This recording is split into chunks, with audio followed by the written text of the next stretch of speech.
quarry and also the 19-mile route for the Generation Tie, or GenTie, leading to the Southern California Edison Whirlwind substation located at the intersection of 170th Street West and Rosamond Boulevard. We thank the applicant for hosting the tour and providing the ground transportation for the members of this community to see where the project and its related facilities are proposed to be located. Today's informational hearing is being conducted both in person and remotely with the assigned committee, representatives of the parties, staff from the Public Advisor's Office, and the hearing officer appearing in person here at the Rosamond Community Services District Boardroom, and the public is participating both in person and remotely via Zoom. We thank the community of Rosamond and President Byron Glennon of the Rosamond Community Services District for hosting the California Energy Commission at this event today. I also want to thank our Office of the Public Advisor, Energy Equity and Tribal Affairs, our CEC Information Technology Division, Z-Access Images, and the Legal Support Unit of the CEC Chief Counsel's Office for dedicated attention to the countless details to arrange this event. Before we get started, I do want to quickly affirm that, as noted in the pre-hearing slide loop, we are offering Spanish interpretation here in the boardroom and on Zoom. If you are in person and need a headset to hear the interpreter, please visit the interpreter's table in the room over here to the right side of the dais. If you are on Zoom, you may also listen to the Spanish interpretation. May I kindly ask the interpreter to approach the podium to provide the instructions in Spanish on how to access Spanish interpretation in the room and on Zoom. Is Francesca available? Wonderful. There she is.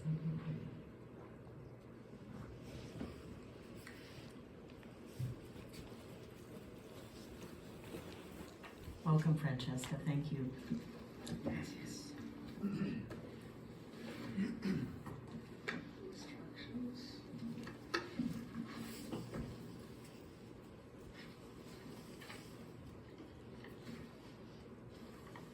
So the introductions?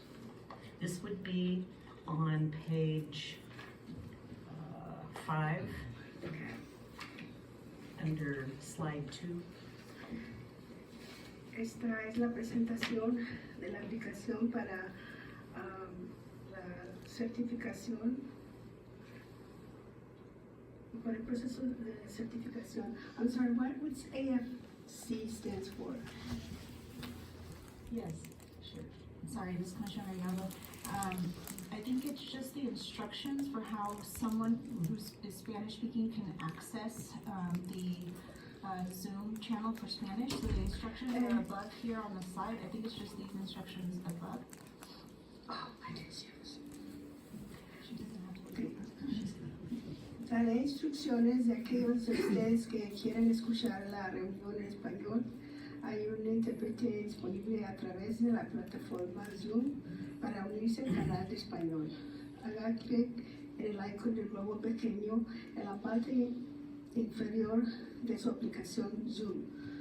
Seleccione donde dice español y luego haga clic en la frase siguiente donde dice mute para que lo ponga en silencio cuando sea necesario.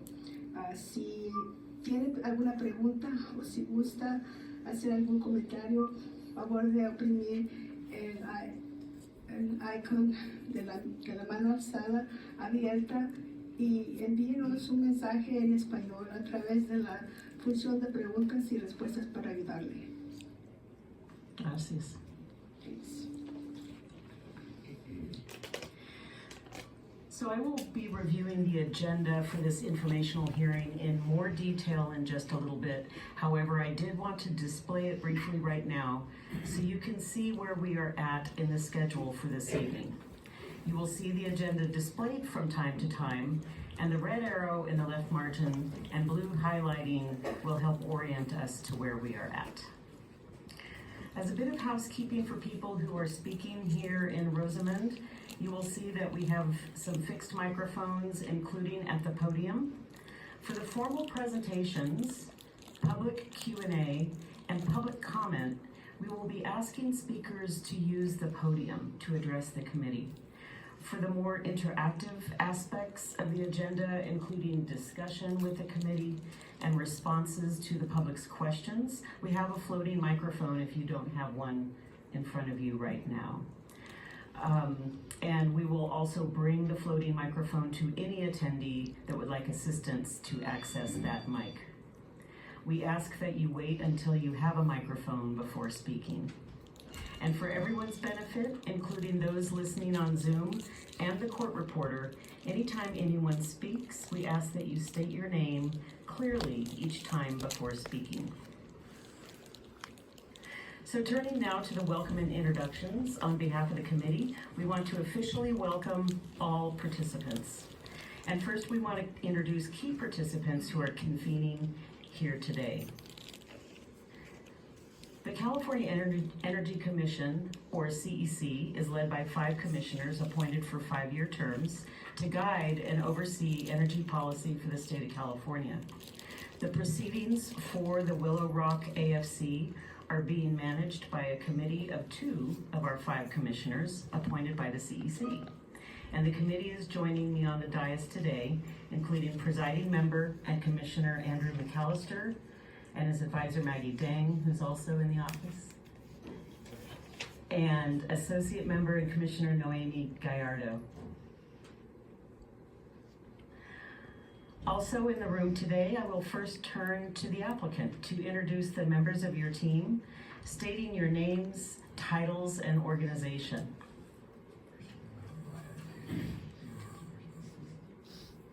Good evening. My name is Kurt Hildebrand, Senior Vice President with Hydrostor. We do have a number of Hydrostor representatives here tonight. I will ask that they raise their hand when I introduce them briefly, just to try to keep this fairly concise. We'll start with Kurt Van Wellingham. He's our CEO and co-founder. Victor Grill is our construction director. Laura Lease behind me is our Director of Environmental and Permitting.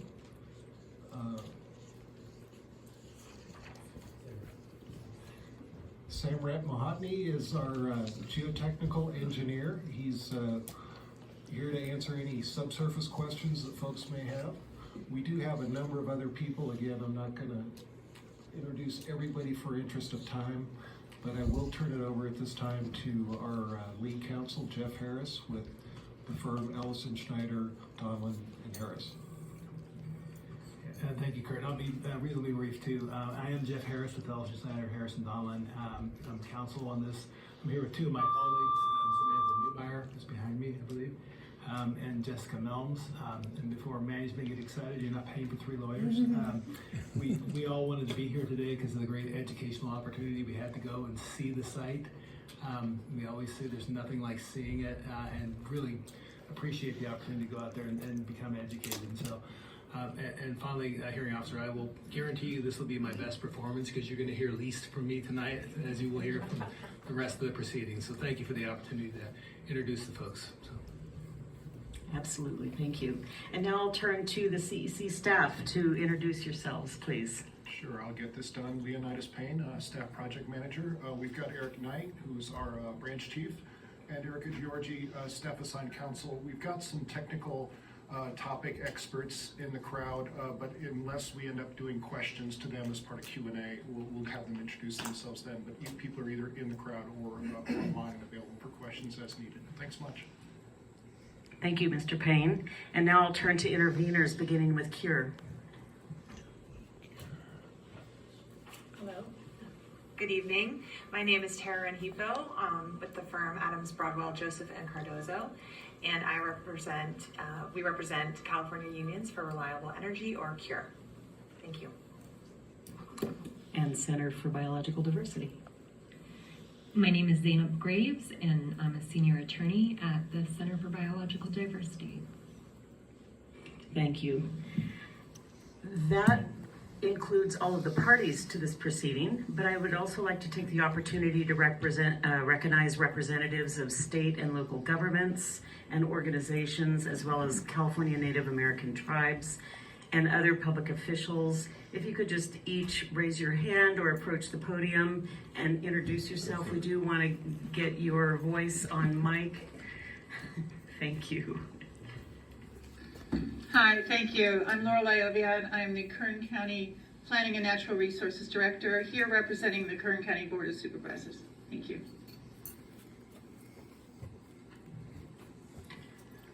Okay, seeing none others approaching the mic. Oh.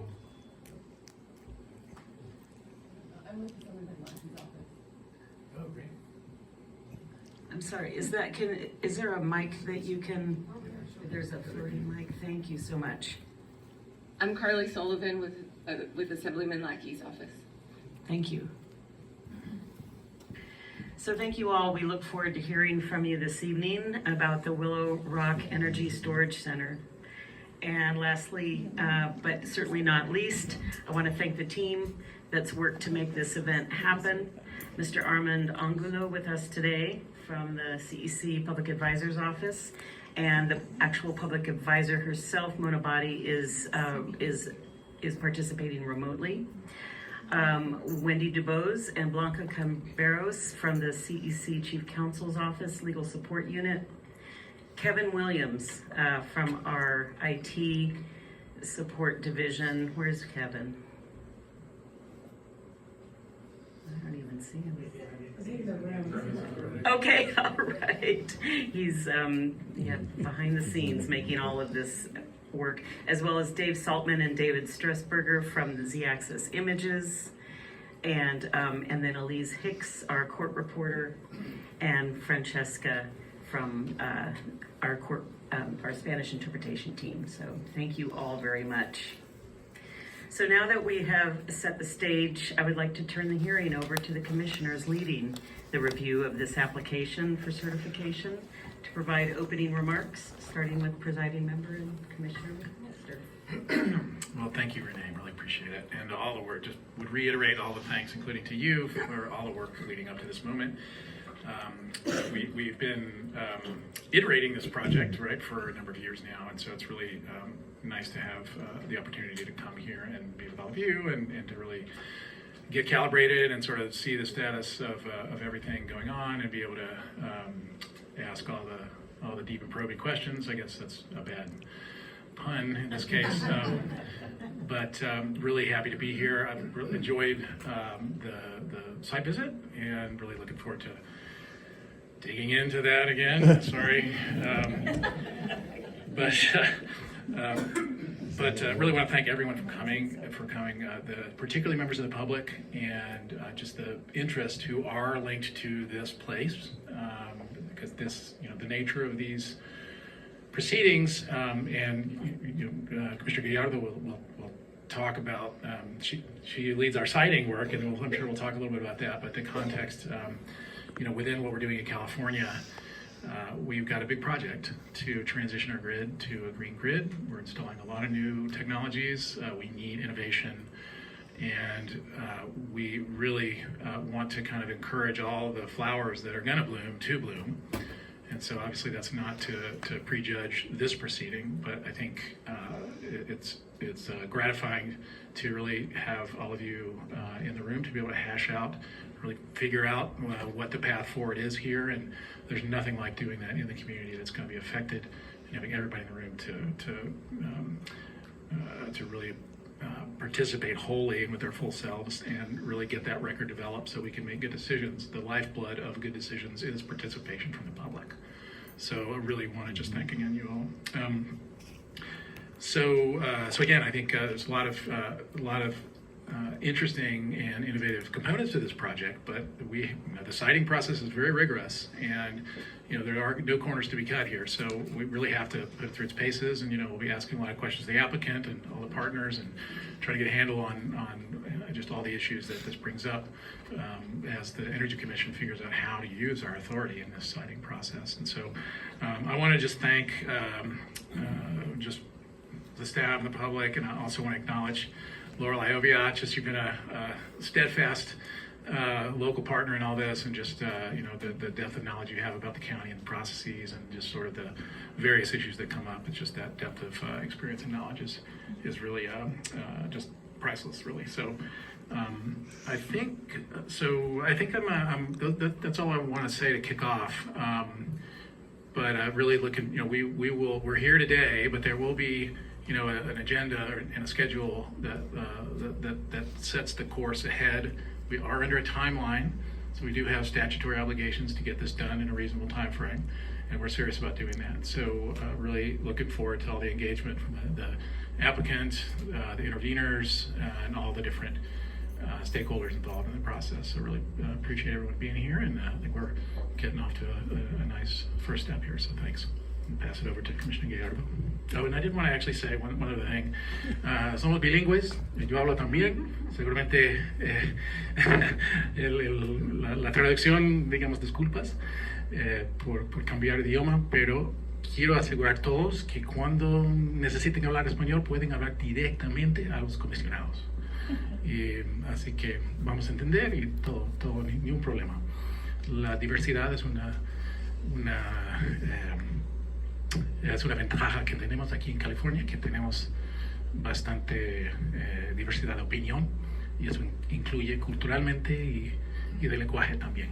Así que muchas gracias, comisionada. Gracias. Saludos, buenas tardes, greetings, good evening, everybody. Despite it being windy and a little cold out, I felt the warm welcome from Kern County, so thank you so much for your participation. As Commissioner McAllister was saying, we value that so much. So I'll be quick.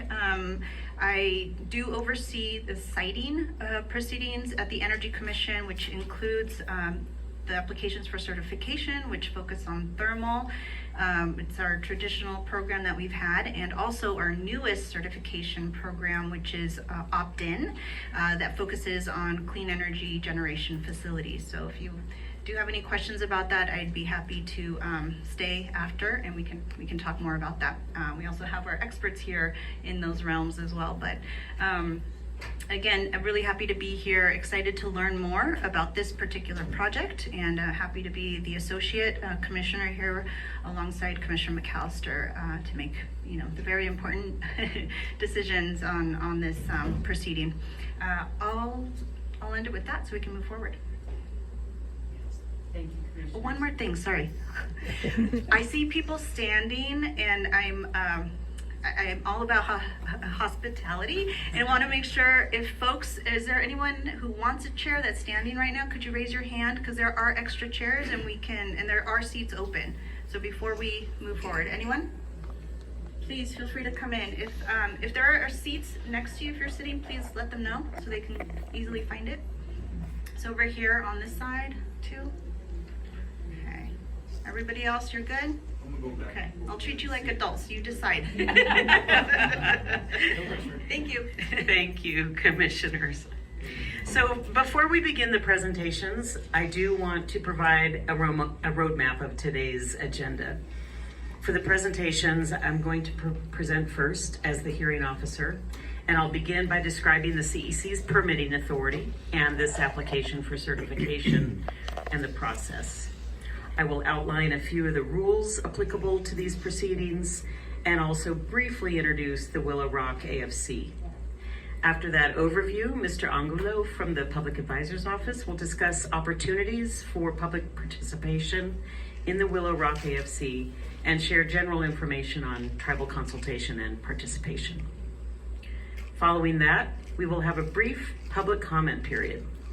For all CEC hearings and meetings and workshops, as you see on this agenda, we offer public comment typically at the end of the program after participants have had the opportunity to hear about the project. We will be doing that tonight as well, but since the program could run long, we are also offering an earlier public comment period for individuals who cannot stay until the end and would like to have their opinions heard and considered.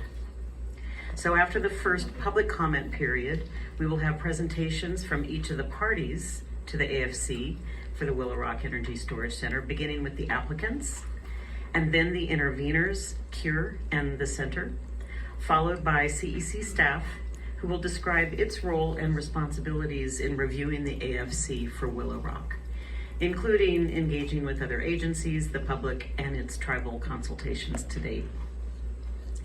Following those presentations, if there are any representatives from state or local agencies or California Native American tribes, we would like to invite you to do so at that time if you choose.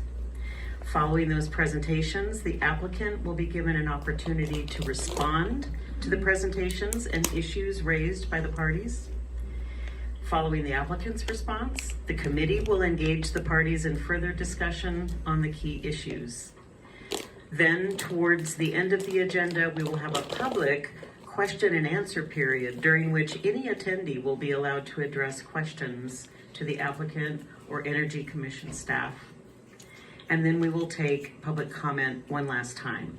And finally, after the last public comment, we will have committee's closing remarks before we adjourn. We also plan to take a 10-minute break somewhere around the 90-minute mark. We don't know exactly where that will fall right now, but just so you all are aware, that is our intention, probably about an hour from now. So, before we proceed, do any of the parties have any questions about the agenda? Seeing none, okay. Then what I would like to do is ask Mr. Angulo from the Public Advisor's Office to describe how everyone here in the room and on Zoom can sign up for either the first or second public comment period. Mr. Angulo? Thank you. Good evening, everyone. I'm super excited to be here today. My name is Armin Angulo with the Energy Commission's Office of the Public Advisor, Energy Equity and Tribal Affairs. Today, as Ms. Webster Hawkins has described, we'll have some informational presentations, an initial schedule accommodation public comment period, more informational presentations, and our main public comment period. I wanted to mention at the beginning of our time together a few instructions regarding our blue cards and the initial public comment period. This is the blue card I'm talking about, and it's on the table back there, and there are some pins and so forth provided, so if you'd like to comment, you'd fill one of these out. Some of you have already done that, and I appreciate it, but if there's any more, just feel free to complete that and hand that to me. You can hand over your, please make sure you indicate on the blue card who you represent, like California Native American tribe, or if you're here from another governmental entity or the legislature. We'll reserve time at the beginning of each comment period for your comments before transitioning to general public comment. Please also indicate on the blue card if you cannot stay for the duration of the event and would like an accommodation to make your comments during the initial public comment period. If you do not require this accommodation, we ask that you reserve your comments for the main public comment period later in the program. For our Zoom, online, and phone attendees, we'll ask you for your virtual raised hands to indicate that you would like to comment. You can raise your hand for the initial public comment period if you are requesting to make your comment during this initial public comment period to accommodate your schedule. If you're staying with us for the main public comment period, we ask that you wait and raise your hand during that time to make your comment. We plan to hear from everyone who would like to comment today. It is very important to us. Thank you, and now we'll turn it back over to Ms. Webster Hawkins. Thank you, Mr. Angulo. So now I'll be moving on to the presentation portion of the hearing. And I will begin by sharing the purpose of today's proceedings, the Energy Commission's role, and describe the application for certification process. So about an hour ago, we concluded the site visit of the proposed project site as described in the supplemental application for certification for the Willow Rock Energy Storage Center and the GenTie leading to the Southern California Edison Whirlwind substation. And this is the informational hearing for the supplemental AFC. Its purpose is to provide the public with an overview of the regulatory process the Energy Commission follows to review the AFC, to hear about the Willow Rock project proposed in the supplemental application, to outline the revised project review schedule, to discuss any outstanding issues to date, and to provide an overview for your opportunities for public participation and to allow attendees to ask questions. As noted before, the Energy Commission is the state's primary energy policy and planning agency and is leading California's goal to achieve 100% clean electricity by 2045.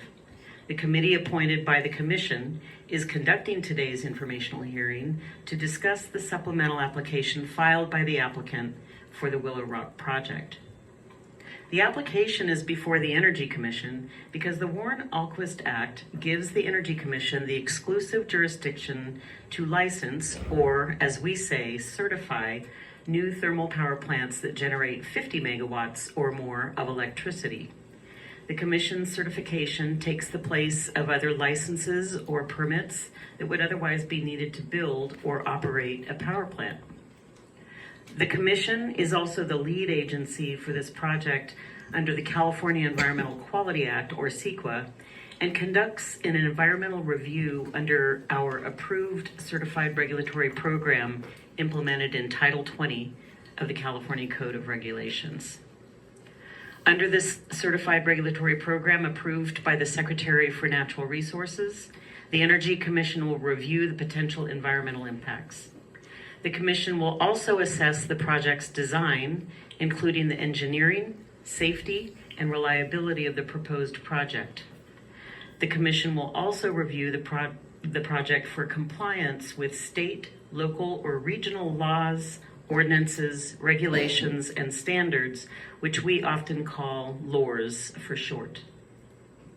During the project review, the Commission coordinates with local, state, and federal agencies to ensure that their usual permit requirements are incorporated into the Commission's final determination. The Commission's staff and tribal liaison also engage in tribal consultation, which you will hear more specifics about later from the Public Advisor's Office and CEC staff. So this slide provides a visual roadmap for the Energy Commission's review and determination on an AFC. As Commissioner McAllister said, it is a rigorous process, but we're hoping to demystify it a little bit here. The bubbles in purple on the left represent the steps in the process that are driven primarily by the Commission or the committee. And the bubbles in blue represent the steps that are driven primarily by CEC staff. And the green bubbles indicate the formal periods for public comment. However, the public can participate and provide comments into the docket and in other public events like today throughout the life of an AFC proceeding. So for thermal power plants, the CEC's proceeding starts when the applicant files its application for certification of the proposed project, and right away the Commission assigns a committee to manage the proceeding, and Energy Commission staff begins reviewing the application to determine if the application is complete according to our regulatory requirements. Upon staff's recommendation that it is complete, the Commission determines that the application is complete, which is what formally starts what we call the discovery phase and the review of the project by CEC staff, any interveners, and other state and local agencies. Tribal consultation is also initiated during this phase as well. During the discovery phase, the CEC staff and other parties like Interveners Cure and the Center for Biological Diversity can ask the applicants for more data or other information about the project to better analyze it. The Energy Commission staff's goal is to analyze the project's environmental impacts, safety, reliability, and compliance with laws, and publish its findings in a report we call the staff assessment. Staff will publish a preliminary staff assessment, which will be circulated for public comment, and based on comments received, staff will publish a final staff assessment. At that point, the process does shift over to the committee. The committee reviews the respective staff assessment and then holds an evidentiary hearing to formally accept staff assessment and other evidence from the applicant and parties into the formal hearing record. The committee will take the hearing record and use it to write a report called the presiding member's proposed decision, which is a recommendation to the full 5-member commission about whether to certify or reject the proposed project and what conditions of certification might be appropriate for the construction and operation of the power plant. This written document will contain the analysis and conclusions the committee has made about the factual and legal questions presented during the evidentiary hearings. Ultimately, the Energy Commission will review the presiding member's proposed decision and the public comment on it, and then vote at a public business meeting on a final decision about whether to approve or deny the certification of the proposed project. If the Energy Commission grants an application for certification, the project's applicant may begin construction and operation of the power plant, subject to the adopted conditions of certification, which can include mitigation measures and other requirements. The Energy Commission's ultimate decision must be based on evidence in the record, because project review of an AFC is subject to an administrative adjudicative process under the California Government Code. This makes the Energy Commission's AFC process different from many other state and local agencies who conduct CEQA and permitting review of projects. To make matters slightly more confusing, the legislature recently gave the Energy Commission the authority to issue certain permits for other types of power plants and facilities that don't follow this process. But for AFC projects like Willow Rock, however, the state law and Energy Commission's regulations require that we follow the Administrative Procedures Act and ensure a fair hearing and process for everyone who participates in this proceeding.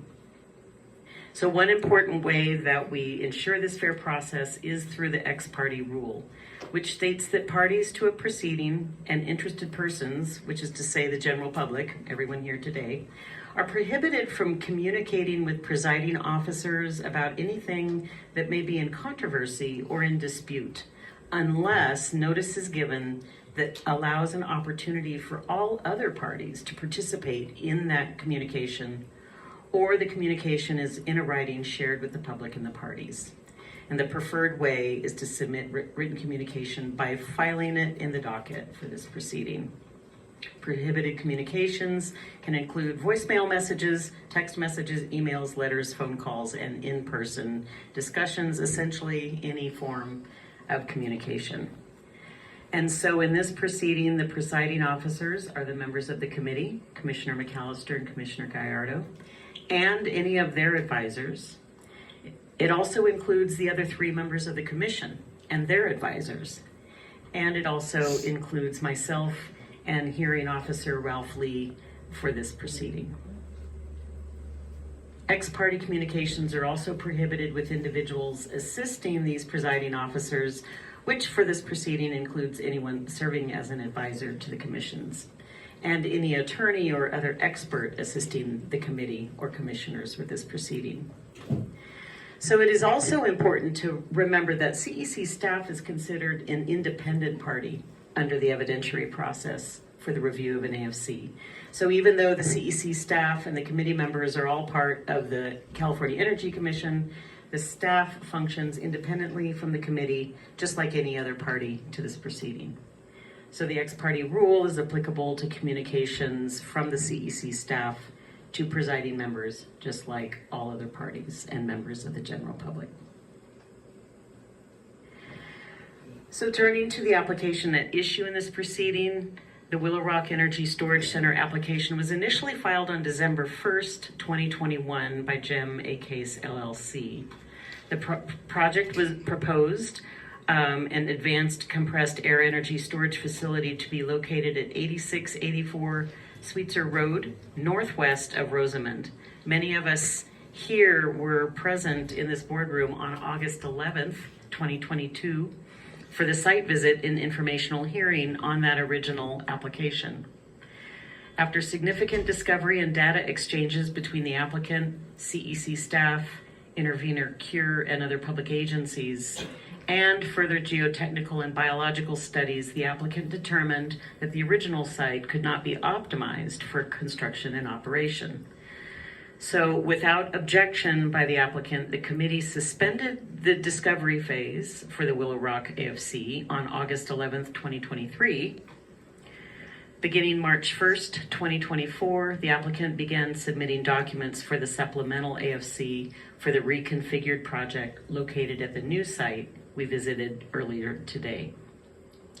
The supplemental AFC proposes a relocated and reconfigured Willow Rock project as a nominal 520 megawatt gross or 500 megawatt net and 4,160 megawatt hour gross or 4,000 megawatt hour net compressed air energy storage facility using Hydrostor's ACASE technology and related accessories, including, without limitation, 8 electric motor-driven air compressors configured in 4 trains, 4 air-powered turbine generators with 100-foot tall air vent stacks, thermal storage systems, including 6 100-foot tall hot water spherical storage tanks, a 21.5 acre, 577 acre foot hydrostatically compensated surface reservoir with liner and interlocking shape floating cover, and a 900,000 cubic yard underground compressed air storage cavern, all associated operational and safety equipment and piping.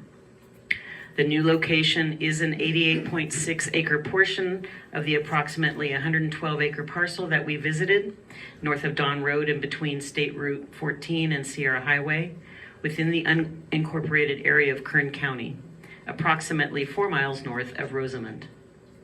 Energy stored at Willow Rock would be delivered to the Southern California Edison Whirlwind substation that we visited, located southwest of the site at the intersection of 170th Street W and Rosamond Boulevard via a new approximately 19-mile, 230 kilovolt GenTie line.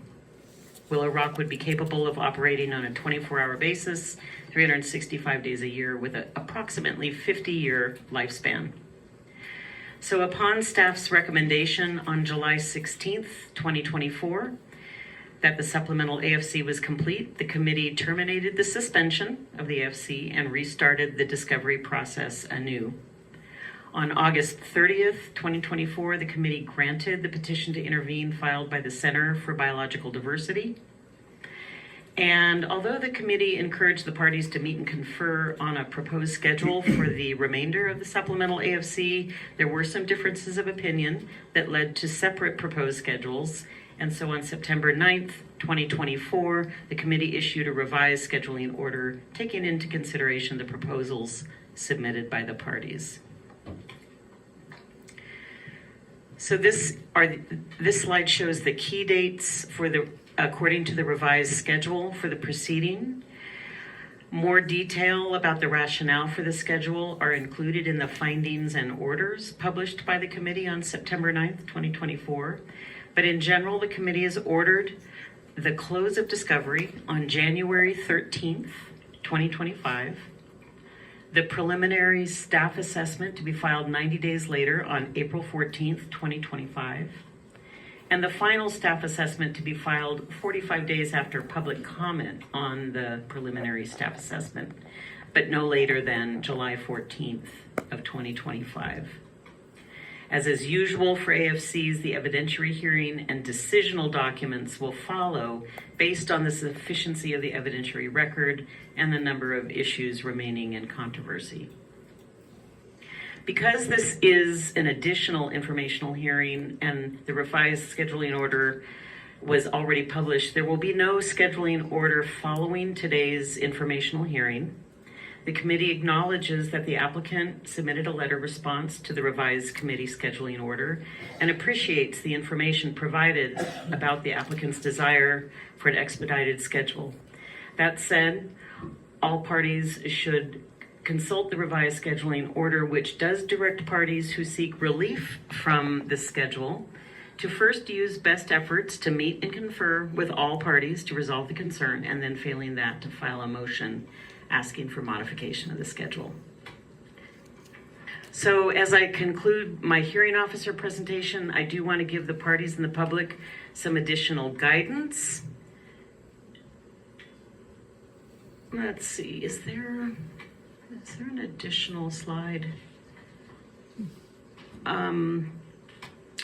Possibly not. What's the next slide? Okay, no, okay.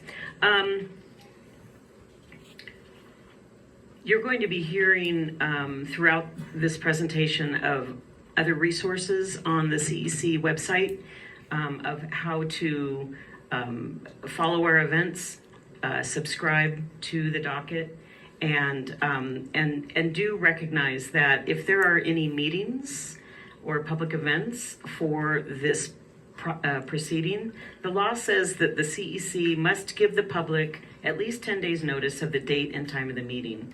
So even if there's going to be an event that's not listed in the scheduling order or listed, you will get separate notice of the individual events when they are about to happen. And also for documents, the CEC will provide notice when they are ready for your review and the deadline to submit any comments you may have on them. So now I will invite Mr. Angulo from the Public Advisor's Office to present on the public and tribal participation opportunities in the CEC's review of the Willow Rock project. Thank you. I'm Armin Angulo with the California Energy Commission. Next slide, please. I work in the Energy Commission's Office of the Public Advisor, Energy Equity and Tribal Affairs. Mona Batty from our office is also joined virtually. Welcome, Mona. Part of our mission is to facilitate public engagement in the Energy Commission's programs and policies. We are a free resource available to any member of the public that wants to engage in our siting proceedings.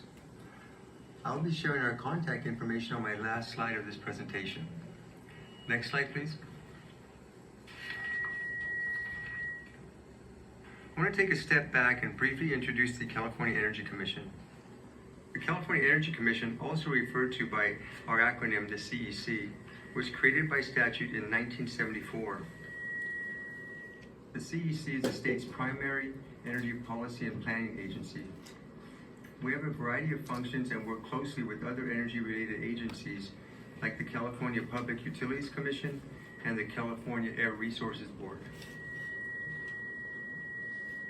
Our primary functions include formulating state energy policy, energy innovation investments, developing and promoting renewable energy resources, preparing for energy emergencies, promoting energy efficiency measures, clean energy transportation, developing our energy infrastructure, and intergovernmental collaboration. Next slide, please. Now I'm going to talk about different ways to participate in an application for certification, or an AFC for short. Just to recap on what is an AFC, in order for a developer to build certain types of power plants, they have to get the CEC's permission first. You might hear this being described as project approval, or a license, or a certification. This process starts with an AFC, and so the proceeding and the process associated with it is often called the AFC process or an AFC proceeding. There are multiple ways to participate in the AFC process, such as these 4 ways. The first is to follow the proceeding. Secondly is to comment in the proceeding by submitting comments. Third is to become an intervener in the proceeding. And the fourth option is open to California Native American tribes, which is a tribal consultation. Next slide, please.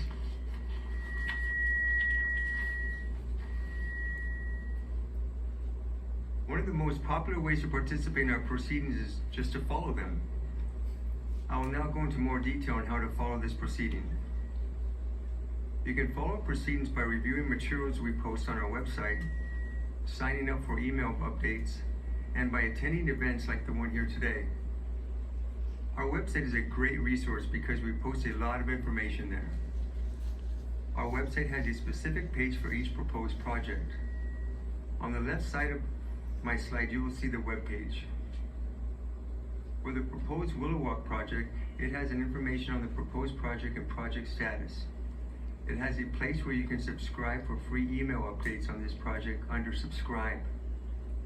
It also has a link to the project proceeding docket, which I'll explain in a moment. And there is a place where you can submit a written comment to the docket. I'll now talk a bit about our dockets. The CEC has a publicly accessible online dockets for its proceedings, and this is basically a place where application materials, public comments, notices, agendas, and other documents are filed and available online. On the right side of my slide, you will see the docket for the proposed Willow Walk project. With few exceptions, all materials in the docket are linked and available for anyone to download and view for free. You can also follow the proceeding by attending public events like the one you are right now. The CEC website has our calendar of events, and our events are noticed via our dockets and emailed to all related email subscription lists. Our events are almost always hybrid or fully virtual via Zoom, so the public can attend our events from anywhere with a phone or internet connection. Next slide, please.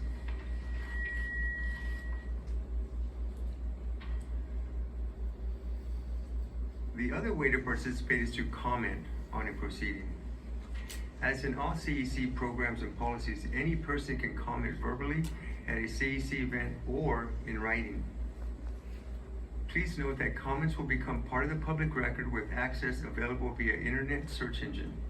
To comment verbally, just attend the event and wait for the instructions during the public comment period to make your comment. For hybrid events, you can comment in person or via Zoom, online, or by phone. The CEC also welcomes written comments. As I stated before, on the CEC website, we have what is called a docket for each project proceeding. The docket for this proceeding is again 21-AFC-03 and is linked on my previous slide. Written comments can be submitted to the docket for the proceeding at any time, but the most effective time to do so is during the announced public comment periods. CEC provides notices when specific documents are available and open for public comment. On our website, you can submit a comment electronically by just typing it into our e-comment page or uploading a document such as a letter. We also have an email and paper mail options to submit a comment that are detailed in the notice for today's event. If you need assistance commenting, you can contact the Office of the Public Advisor, Energy Equity and Tribal Affairs. I will have our contact information on my last slide. Next slide, please.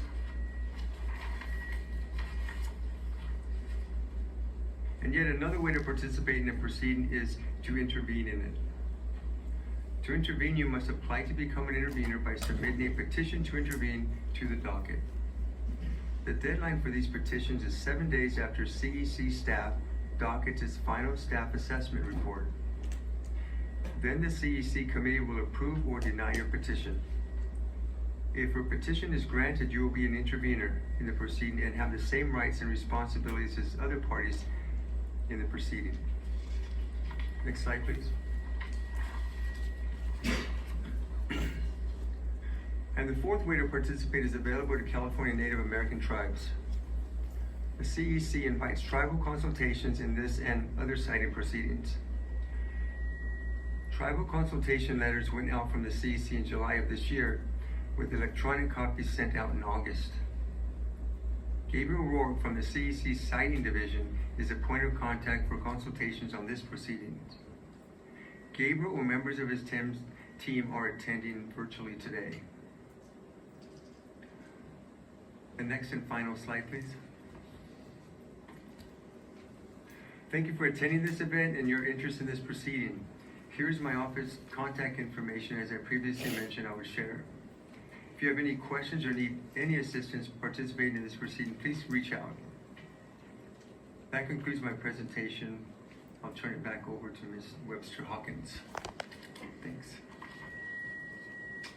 Thank you very much. And so here we are on the agenda, and we have arrived now at the first public comment period, which is intended for people who cannot stay till the end and make their public comment then. So with that, I am going to toss it right back to Mr. Angulo to facilitate the public comment. Hi again. Hi everyone again.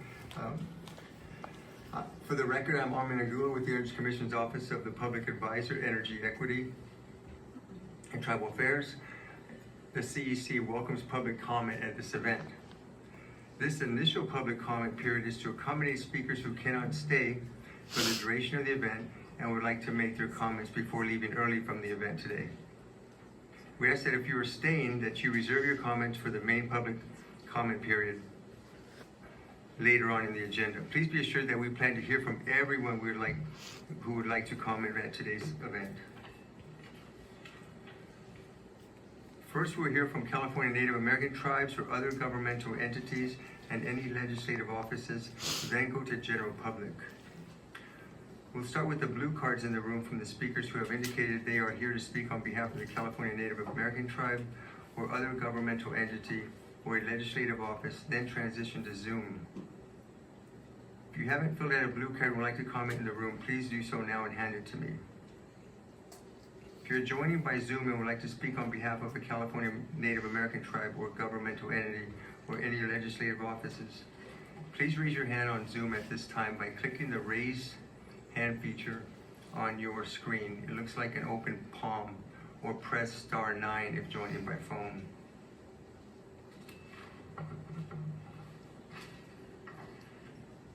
Please make sure to state and spell your name for the record before beginning your comments. Starting with representatives from the California Native American tribes, other governmental entities, and legislative offices. I'll go ahead and start the blue cards now. Lorelei? No. Oh, you're gonna wait, okay. Carly Sullivan with the Assemblies. Please approach the podium to make your remarks. Please spell your name for the record before beginning. Afterwards, we'll hear from Ted Hutchinson. Go ahead, Carly. Hello, I'm Carly Sullivan, Carli Sullivan, field representative with the Office of Assemblyman Todd Lackey. The Assemblyman is fully supportive of Hydrostor's Willow Rock Energy Storage Center project in East Kern County. This innovative project will significantly boost California's energy grid reliability and drive economic growth in our region. By supporting renewable energy storage, Willow Rock will enhance grid stability, especially during low renewable output, helping California meet its energy goals. Lastly, with an investment bringing $500 million to the region, creating 700 peak construction jobs, 40 full-time positions, and generating $18 million in tax revenue, this project will have lasting economic benefits for East Kern County. Assemblyman Lackey is thrilled to see these jobs coming to our community. Thank you. Thank you. Thanks for being here, and give the Assemblyman our regards as well. Thanks. Next, we'd like to hear from Ted. I would go ahead and reserve my comments till the end of the meeting, please. Okay, no problem. Now I'd like to invite David Smith, member of the public, who's taking advantage of the initial public comment period.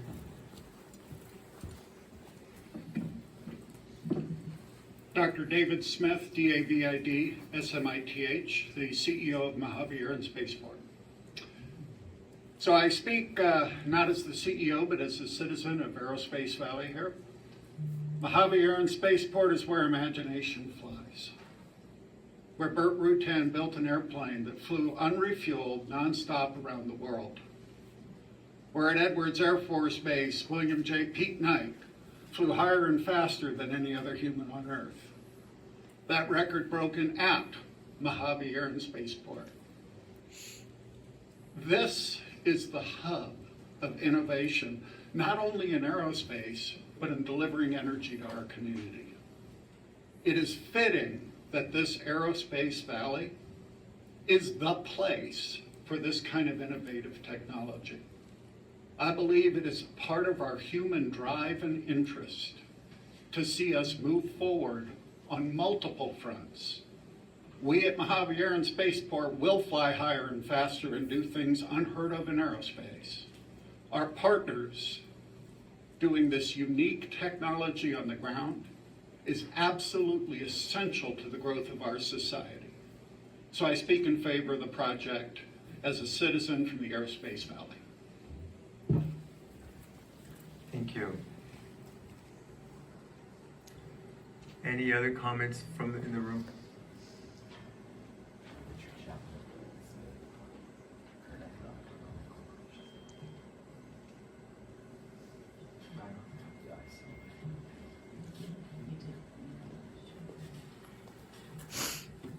There it is. On your knife. Give me 1 minute. I'm gonna ask. If you're joining by Zoom and would like to speak on behalf of a California Native American tribe or other governmental entity or any legislative offices, please raise your hand on Zoom at this time by clicking the raise hand feature on your screen. It looks like an open palm, or press *9 if joining by phone. Mona, please identify any comments on Zoom. Good evening, this is Nora Badi with the California Energy Commission. I'm not seeing any raised hands on Zoom for this initial accommodation public comment period for California Native American tribes, other governmental entities, or the legislature. So I'm going to hand it back to you, Armin, to facilitate any accommodation requests from the general public via blue cards. And then I'll come back on to check Zoom for that category. Thank you. Okay, thank you. I'd like to call Richard Chapman.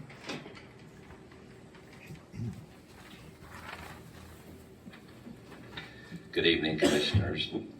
My name is Richard Chapman, R-I-C-H-A-R-D, C-H-A-P-M-A-N, and I'm the president and CEO of the Kern Economic Development Corporation. And our organization promotes and cultivates the county's boundless opportunities for business.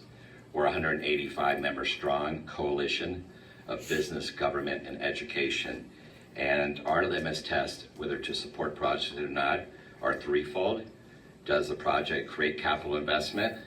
I think the number I've seen is 1.5 billion, which is incredibly robust for this region, as well as jobs, high wage jobs. We've heard the job numbers, and public revenue. So those are the three legs of the stool that we look for. And we strongly support this project. It brings new money into the economy, new money that would not be here otherwise, as we took the tour today, looking at the best use for that region, looking at our workforce, the transferability of skill sets, as well as the geography, topography. Just an ideal, in my opinion. I'm not a scientist, but as an economic developer, I'm thrilled because Kern County is truly the energy capital of California. And we are the third most diverse economy, and number 4 for STEM jobs. So what an ideal location. In addition to being a top 15 region for oil and gas, we are actually the renewable capital of of not just California, but the U.S. And we have just down the road the largest in the world BESS, which the acronym means Battery Energy Storage System, Terrigen Edwards, one of the nation's largest solar farms, and the nation's largest wind project. So this project, in my opinion, will add to our extremely dynamic and diverse energy portfolio. In fact, the energy evolution is happening right here in Kern County. I'm really proud to be part of this, part of a coalition that supports projects like Hydrostors, and I respectfully request that you do support this critical economic development project. Thank you. Thank you. there any further general comments from the public in the room?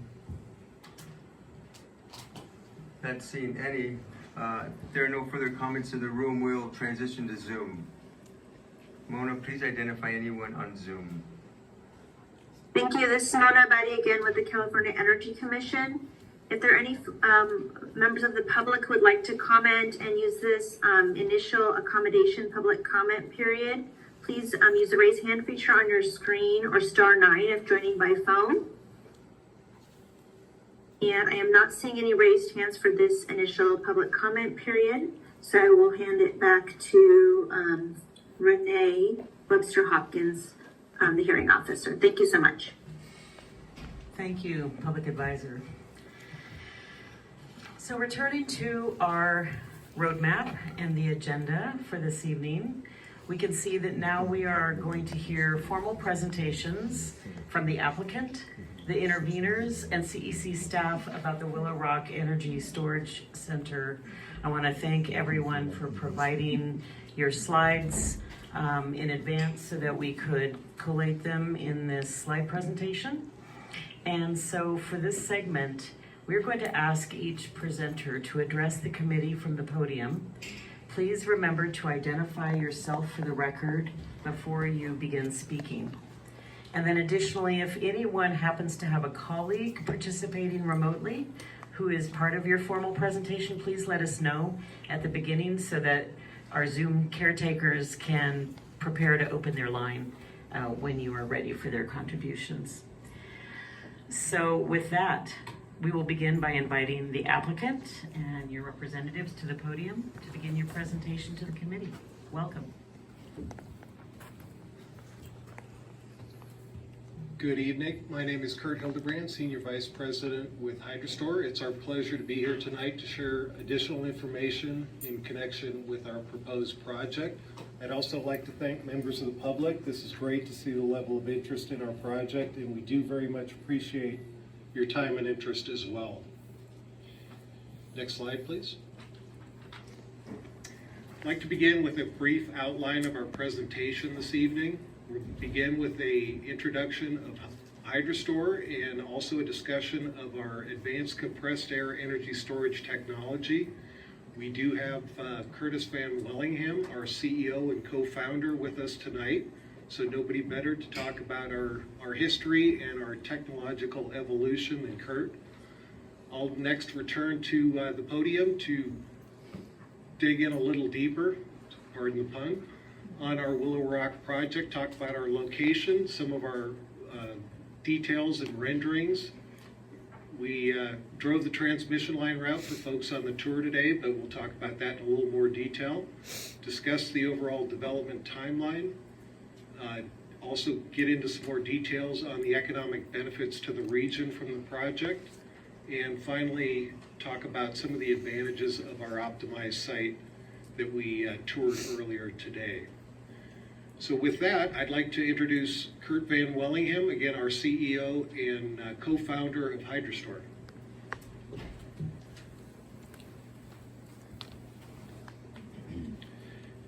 Thank you, Kurt. Thank you, the committee, commissioners, CEC staff, interveners, and the public. Really excited and glad to see all the interest. We really care very deeply about how the project impacts the community, and so your input is extremely welcomed for us. I'll give you some background on Hydrostor. If we could move to the next slide, please. I guess spell my name, Curtis, C-U-R-T-I-S.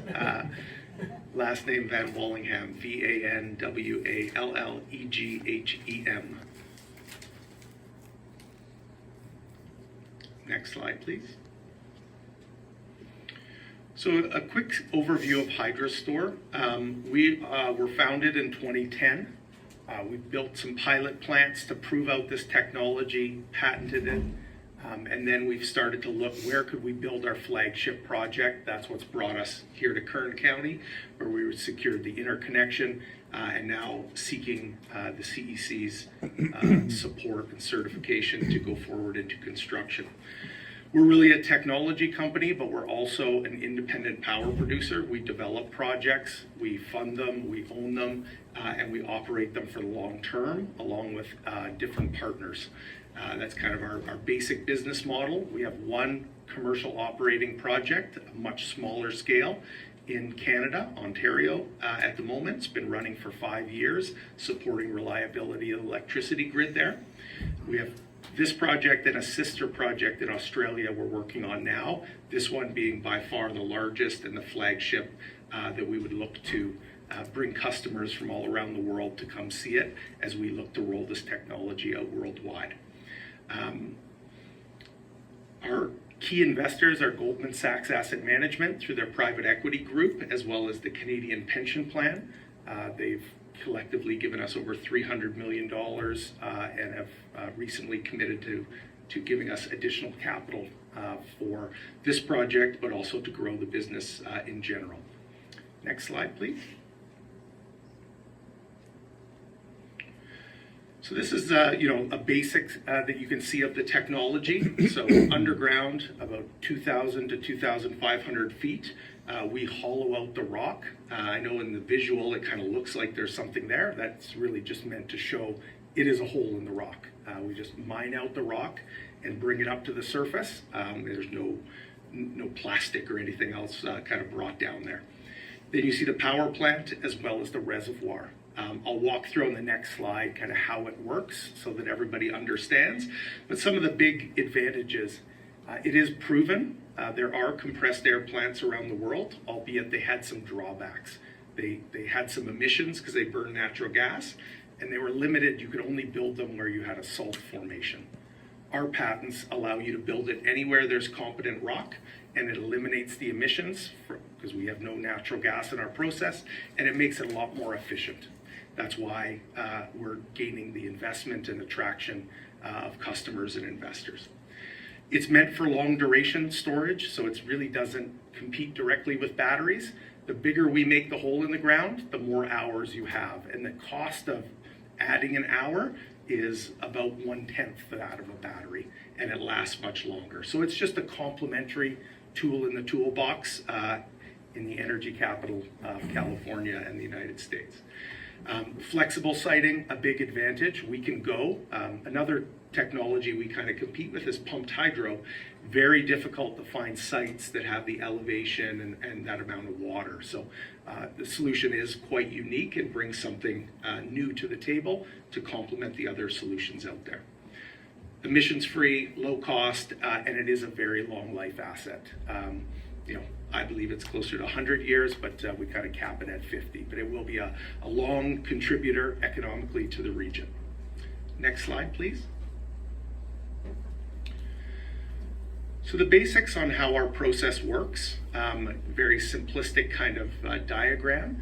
But when we want to charge, we draw power from the grid. We turn on an electrical motor that turns in a compressor, and that compressor draws air in just from the atmosphere. That air then gets pressurized. It comes out pressurized and hot, just like when your bike pump, when you're pumping up your tires, it heats up just by the physics. We then take that hot air, run it through a heat exchanger to pull the heat out of it. So the air comes out about 200 degrees C. We run it through a heat exchanger, cool it down to about 50 degrees C. That heat we then store in the thermal tanks as hot water. These look like LNG spheres. It's just got water in it, keeps it under pressure as a liquid, wrapped in insulation, so it can last many days. There's a little immersion heater there that stirs it, that allows it to stay even longer. Then the air gets sent down to the cavern, and as the air starts filling the top of the cavern, the water that's otherwise in the cavern gets pushed down a gooseneck and lifted up into the surface reservoir. Some people call that pneumatic pumped hydro because we use air to lift water. The big advantage is you're using so much less space, about 1/20 the water as compared to a pumped hydro plant. And then a valve holds it in. The water that's been lifted is now full in that reservoir. And when the grid needs power, the sun goes down, it's not windy, the valve opens, gravity pulls the water down, pushes the air back up, It then goes back through that heat exchanger and heats up close to 200 degrees C, and then goes through a turbine and spins a turbine, same as a steam turbine, and the air goes back to the atmosphere. So it's very simple. It only uses air, rock, and water. All the components are proven. These caverns store natural gas. There's dozens and dozens of them across the United States. Here we're only storing air, so the requirements are far less. If there's a little bit of a leak, it's just atmospheric air that comes up. So Chris, can I ask just a couple questions? Absolutely. Sorry to interrupt. Just want to kind of, while you're talking about the topic. So just a couple questions. Could you sort of describe the trade-off? So you're using the static pressure of the water, right, to compress the air. Could you talk about sort of any trade-offs between sort of the depth and volume of a cavity, sort of how you approach that? Exactly. That's a great question, Commissioner. So if we doubled the depth, we would need half as much space. So it is a linear relationship, which means our surface reservoir would get half the size as well. However, your compressors then need to add another stage to them. So you can only compress air so much in one compressor stage. And so we're using 3-stage compressors. If we added a 4th stage, our cavern would have to go much deeper. It would then get smaller. Is there an efficiency trade-off, sort of the round-trip efficiency? It really is very marginal. We're less than 1% in terms of efficiency. It's more of a space thing. And the reason we stopped at this depth is because if you look at the rock caverns that store natural gas around the world in the United States, not too many are deeper than this. And so we didn't want to be setting records on we've got enough innovation happening on this project. And the cost, the space is helpful and it does reduce costs, but you have to sink your shafts lower, which costs more. So cost-wise, deeper is marginally better. We decided to cap it here just for project finance, risk management purposes. Okay, thanks, that makes sense. And that sort of leads into my second question, which, hold on. I guess I'm wondering, let's see, I sort of lost my train of thought here, but hold on one second. I'll think of it again, sorry. Yeah, go ahead. So that's the basics of the process. As I say, these compressors are used widely. The turbines are used widely. I remember what it is, sorry. Could you define competent rock? Competent rock. Our geotechnical engineers probably best to field that question. So if I may introduce Samrat Moratti. Thanks. So, Dr. Samrat Mohanty, not the medical kind. S-A-M-R-A-T. Sir, could you please spell your name for the record? Yeah, Samrat, S-A-M-R-A-T, last name M-O-H-A-N-T-Y. So competent rock would be anything above 8 to 10,000 psi in this context, at this depth. Competency is a function of depth as well. So as the depth increases, the stresses on the subsurface structures, it gets higher and higher because your rock load on top of the structure is increasing with depth. So, for example, the hydrocarbon facilities, caverns that Kurt alluded to, which are the most common worldwide, they can get by with a lesser strength, 5 to 6,000 psi, but they are also shallow, 5 to 600 feet, 800 feet of depth. So the depth that we are talking about, at that depth, competent would be 8 to 10,000 psi. And as I mentioned during the tour, our average is around 17,000, 18,000 psi. Does that? Yeah, thanks a lot. I may have more questions, but. If I may add a layman, a non-geotechnical person, when miners are down there excavating the rock, we want to be very safe that nothing would collapse on them. You also need to keep the hole open, so it needs to be competent enough to hold it open over a long lifespan. And then you don't want it to be porous. You don't want the air to be leaking out. So you want it to be able to hold the air in and be safe for the workforce when they're down there excavating it, and make sure like roof sloughs don't happen over the operating life. That's So that's what I think of competency, and he's given more of the engineering basis behind that. Thanks a lot. I guess I'm also kind of wondering, but we can talk about it later, the sort of like the fracturing potential and sort of the integrity of the holes themselves, and sort of how do you know that they're gonna, how do you gauge that integrity and test it? But I don't know that we need to get in there right now. Is it very quick? So as you saw in the core boxes and also the cores that are laid out there, there are already existing fractures.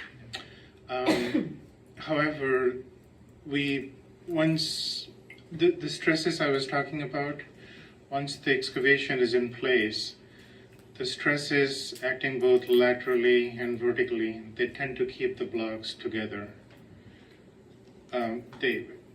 If you can imagine, they basically clamp each other into place. And how do we know that? Through the 6 deep exploration boreholes that we have drilled at the site, we have a pretty good accounting of how the fractures are. The in-situ fractures, pre-mining fractures, how they are, we have a pretty good accounting of that. There are approximately 3 sets of fractures. They go in different directions, and that's a topic I don't want to broach now. That's why I hesitated to go here. I don't want to get too But once the excavation is created, you're right, there would be de-stressing around the opening, because the stresses that were holding the rocks in place, they have been removed around the opening. So up to 5 feet or 10 feet, there would be some de-stressing. So those blocks, they might loosen, but to keep them in place, we'll have ground support in form of rock bolting. So we are talking about like 15, 20 feet long bolts. The details are being worked out at the moment, but that'll keep them in place. That's super helpful. Thank you. Yep. So unless the committee had any other questions, that's a little bit about Hydrostor and the basics of the technology. And then I would invite Kurt Hildebrandt to come back up to start walking through the details of the project.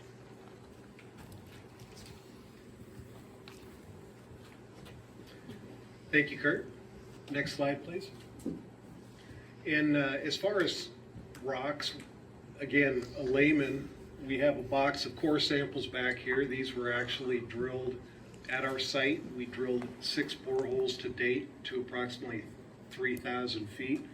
Those are from our approximate cavern horizon depth, so feel free to make yourself familiar with our core samples. Moving into Willow Rock in our optimized project location, for folks that weren't out at the tour today, we are located just north of Rosamond proper, 1 exit up Dawn Road. We are located to the east of Highway 14, just west immediately of Sierra Highway and west of the UP Railroad tracks, south of Mojave. Next slide. Again, for folks that weren't out there today, these are photographs taken at our site, and this is the drill rig we had out there for the past year plus, drilling our core holes, confirming the geology at the site. Next slide. This is a rendering of our overall project. Today for the site tour, we were actually on the lower left corner of this slide. The 4 main power blocks that you see in the center of the slide, those are 125 megawatt compressor and turbo expander and heat exchanger trains. Each one is capable of charging or discharging 125 megawatts net of load. The facilities to the west of that are air-cooled condensers, fin fan units, big radiators, if you will.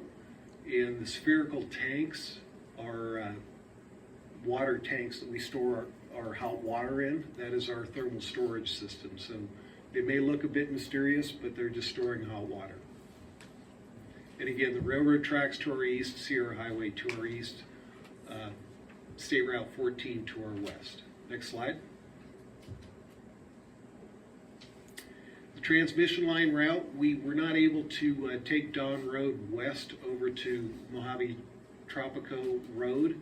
It's impassable to buses, but our preferred transmission line route does head west from our site and then south along Mojave Tropico Road, looping around a little bit of the western part of Rosamond and then back down to Rosamond Boulevard. And again, we took that route out to the Southern California Edison Whirlwind substation today. Again, this will be a 230 kV single pole, single circuit transmission line is currently configured. Next slide. Schedule we've talked about a little bit. No need to really dig into it too much more here. We are looking at a busy 2025, getting through this process with the Energy Commission and hopefully commencing construction late next year and beginning full commercial operation in 2030. We'll talk a little bit about the construction cycle. It is a very significant undertaking to build both the surface and subsurface requirements for this facility. Next slide. Some of the economic and fiscal benefits, we do expect a total capital cost of the project in excess of $1.5 billion. It will require a significant workforce, and again, this is a ideal utilization of a lot of the expertise that Kern County currently has in place with the oil and gas and energy industry in place. Utilize some of that talent for this project as well. Average workforce of about 250 workers for 4+ years. Peak workforce of 700 people, and a very significant total man-hour requirement of over 2 million man-hours to fully construct the facility. Once operational, 20 to 40 full-time inside the fence positions. And again, we expect very significant direct and indirect economic benefits flowing to Kern County, East Kern County specific arts, totaling well in excess of $500 million. Property taxes, we are not subject to any exemptions like some of the solar property or solar developers. So we do expect to make significant property tax payments and are working closely with the county on other shared benefits moving forward. And we are excited to be here advancing this project with the Energy Commission as well. Next slide. Some of the benefits of our optimized site, we drove by our prior site. We are confident this project site is much less impactful to the local community. Our nearest receptor will be almost a mile away from our project site. We are not proposing any utilization of groundwater. Our water supplier will be Antelope Valley East Kern Water Agency. Their 36-inch main pipeline runs virtually adjacent to our site, right along Sierra Highway. We'll be interconnecting to that pipeline. Access is outstanding to and from the site along Highway 14. And again, given our 6 boreholes drilled to date, we are extremely excited about the geologic results we've encountered to date. So we're ready to move this project forward and happy to answer any questions. Next slide.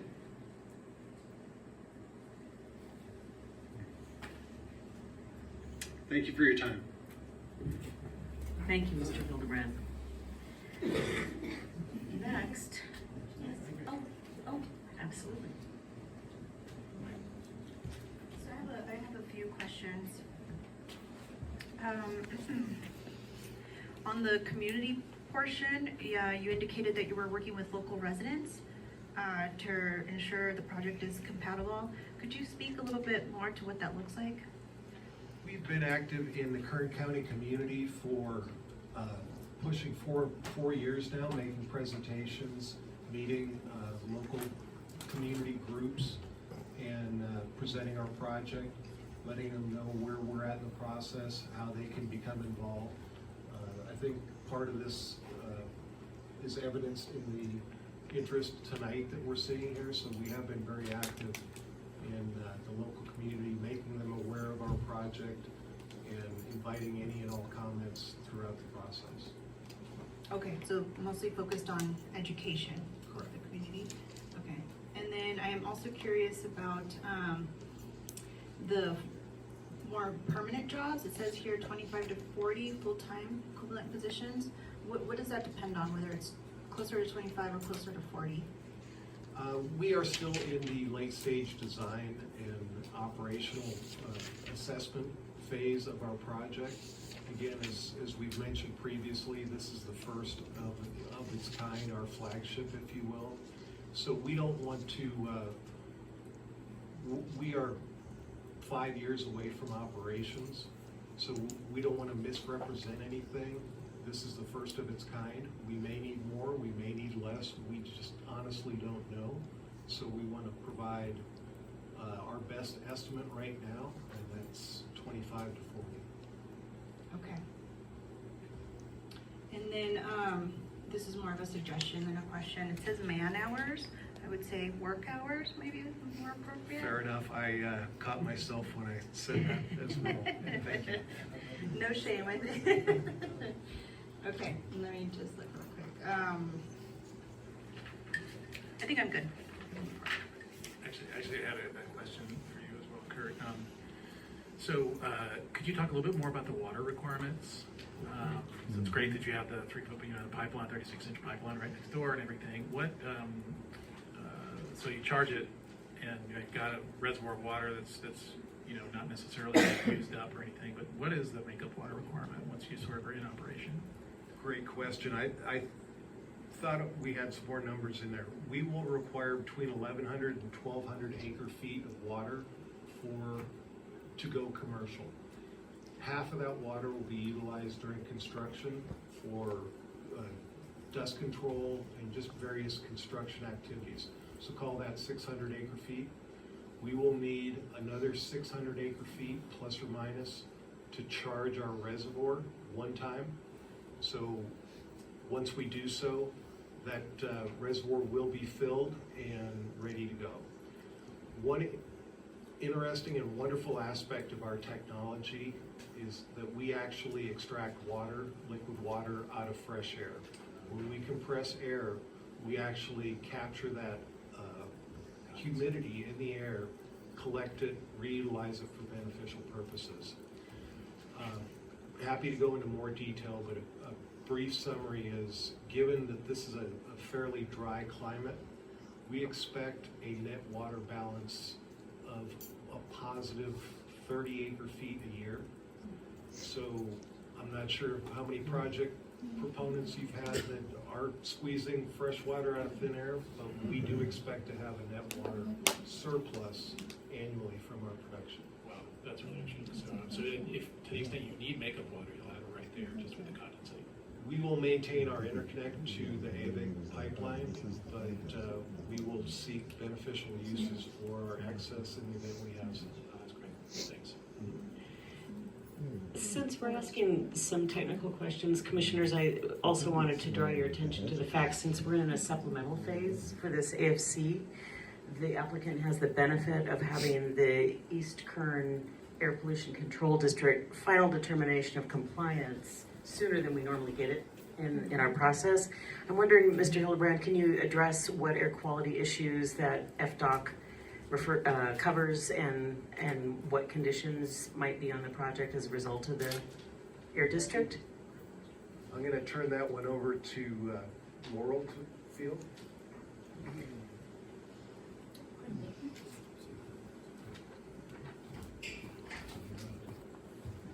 Hi, Laurel Lees, Laurel Lees. I'm not an air quality expert, I'll say that for the record, but we do have our FDOC, and it's mainly pertaining to construction equipment, making sure that we're using the right tier equipment. And given that our facility doesn't burn natural gas or emit GHG emissions, there's no air quality requirements during operations. Thank you. And just for everyone's awareness, FDOC is the final determination of compliance. And so is there any emergency generation on site during operations that it might cover as well, or? Very minimal, it's de minimis. So in our GHG analysis, you'll see that there are diesel backup generators proposed. So the GHG would come from use of those in emergency situations, which we estimated, as well as testing routinely of that. So again, it's a de minimis GHG. I can't remember the number off the top of my head. Greenhouse gas emissions. And Laurel, it's Jeff Harris over here, your friend. Can you speak a little bit about dust control? I think that's part of the current requirements as well, right? Yes, I can't speak to the details of it. The concept is that we must maintain control of the dust per the Kern County requirements. So that's why you'll see very specific measures, not just in our FDOC, but also recommended by Kern County to use water and reuse any water during operation or during construction to suppress dust during construction. Thank you very much. I do have one more. This is on the jobs front. So in the flyer that you shared with us, there's talk here under job creation about the jobs being highly skilled, similar to the county's established oil and gas industry, providing stable long-term employment opportunities, etc. It gave me the impression that there might be some type of transition from folks maybe working in those industries to coming over to work in the job opportunities that you may have opening up. I was curious, is that the case? Absolutely. We're very excited about the worker talent pool here in Kern County, given the oil and gas industry, the refining industry, the renewable energy industry. These folks have been working with pumps, compressors, turbo expanders, heat exchangers for a lot of years. And they're right here in Kern County. As oil and gas production inevitably declines over time, we're excited to have opportunities for these workers to redeploy those skills at our facility in the future. Okay, and so I'm hearing it's like a plan to hire local. Absolutely. Is the preference, okay. And then additionally, is there any type of effort you're doing to help transition workers? Will there be any types of specialized training that they need, or any types of certifications or anything additional? We've had a number of ongoing discussions with local economic and educational organizations in Kern County. We are still, again, 5+ years away from being operational. So it's kind of a bit premature to get too detailed on that, but we do have a clear understanding of the resources, the educational and training opportunities here in Kern County, and do expect to exploit that to the mutual benefit of the county and ourselves. Okay, yeah, and I think 5 years would give you good time to prepare, because usually you need more time to prepare for that type of transition.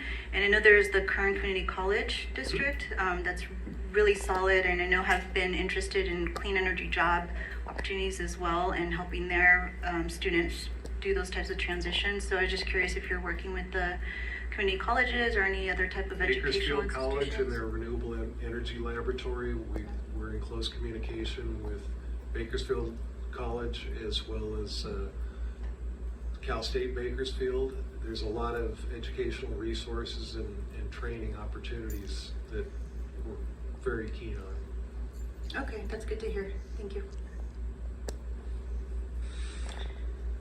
All right, well, good. Well, with that, thank you for entertaining those questions. So next, we are going to invite the interveners to present, beginning with California Unions for Reliable Energy, CURE.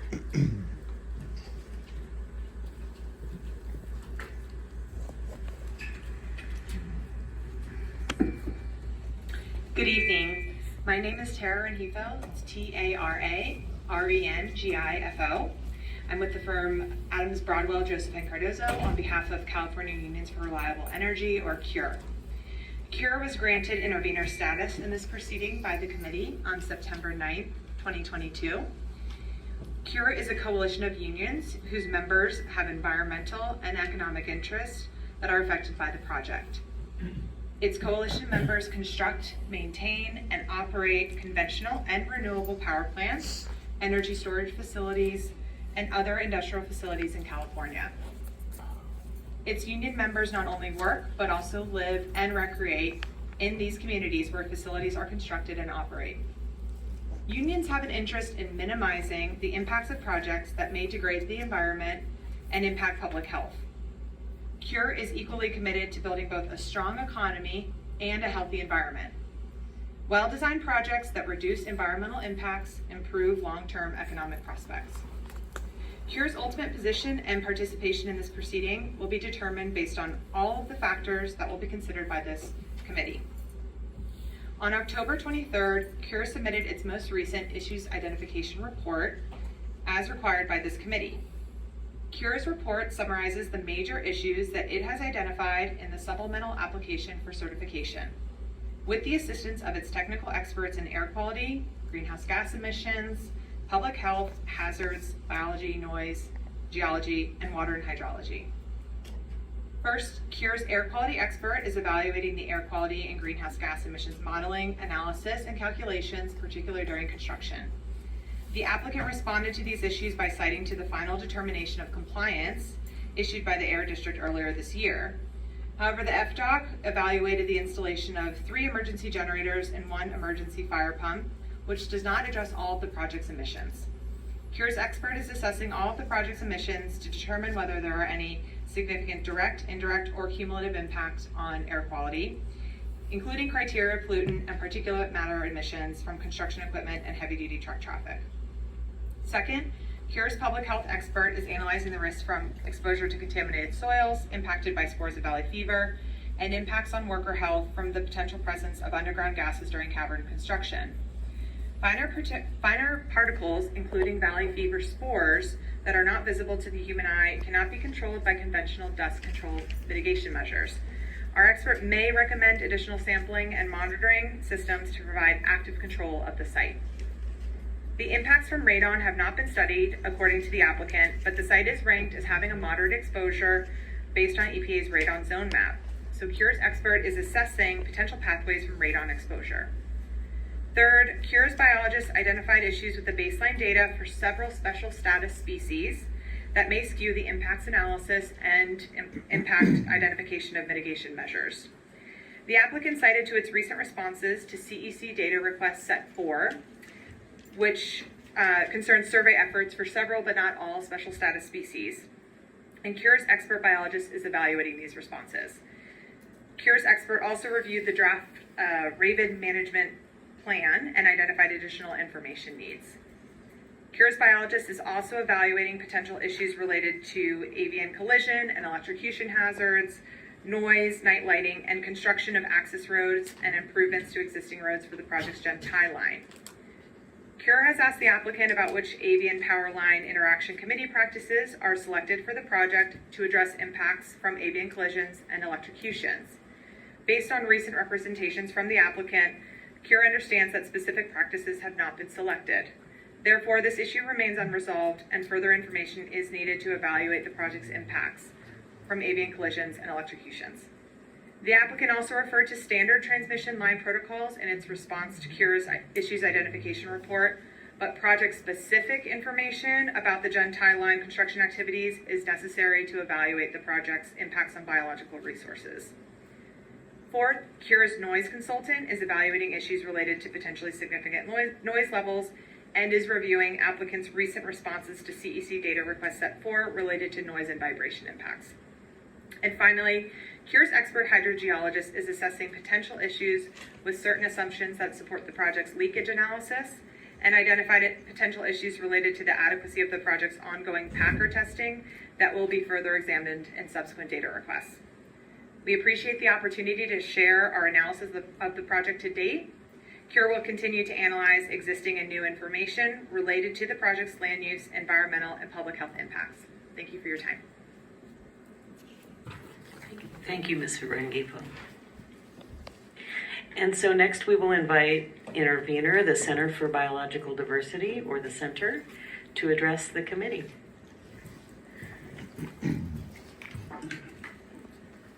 Thank you. Good evening. My name is Zainab Graves, and I'm Z-E-Y-N-E-P, last name Graves, G-R-A-V-E-S. I'm a senior attorney representing Center for Biological Diversity. I do have a slideshow I don't know if that's integrated.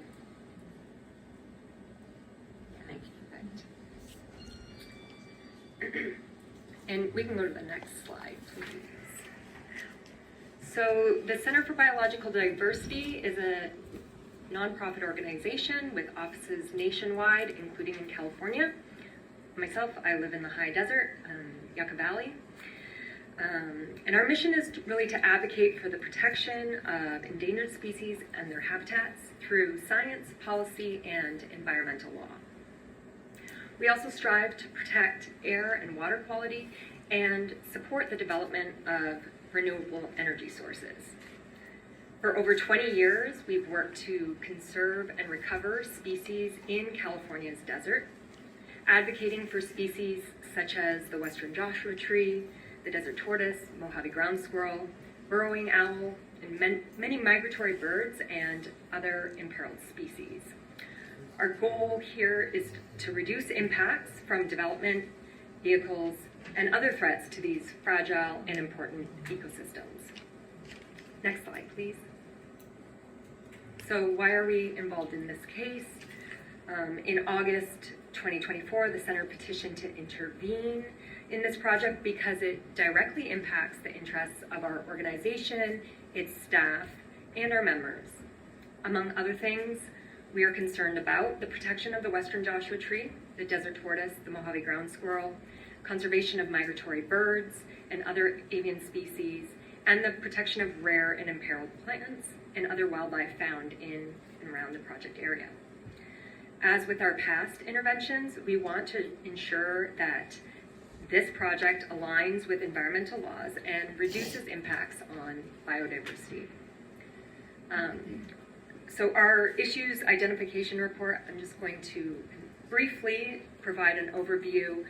This was filed on October 23rd, 2024. And since we're still in the discovery phase and we've been discussing with the applicant, there's a little bit of a bottleneck, the transmission of certain files over to the center. So I apologize if some of this is in the materials, we just haven't received all of the materials yet. So based on the materials that we've reviewed to date, our primary concerns relate to biological resources. And some of the key issues that we've identified include the potential impacts to western Joshua tree and its habitat. According to Willow Rock's data, there are 3,781, that's kind of an uptick from there. That was the most recent data that I saw, western Joshua trees on the property. And 74.66 acres of Joshua tree woodlands. We want to make sure that applicant's project is adhering to the Western Joshua Tree Conservation Act, which mandates avoiding and minimizing impacts to these trees to the maximum extent practicable. One of the issues that we've seen is there's a missing analysis on impacts to Joshua tree woodlands. So this is that 74.66 acres. The supplemental AFC has yet to address impacts to Joshua tree woodlands, which are recognized as a sensitive natural community by the California Department of Fish and Wildlife. Next slide, please. So shortly after submitting our issue statement, the applicant released additional survey data, which we're still reviewing. However, based on the surveys that we have received and that data, we've noticed some issues with survey coverage, and potential biological survey protocol adherence. We've identified some gaps that could affect the completeness and accuracy of the data. For example, actually I'll skip the specifics.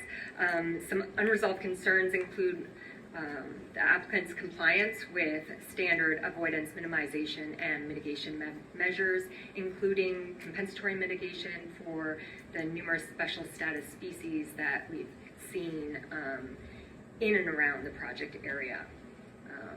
For example, there has been Crotch's bumblebee sighted on site, which is a candidate for listing under the California Endangered Species Act.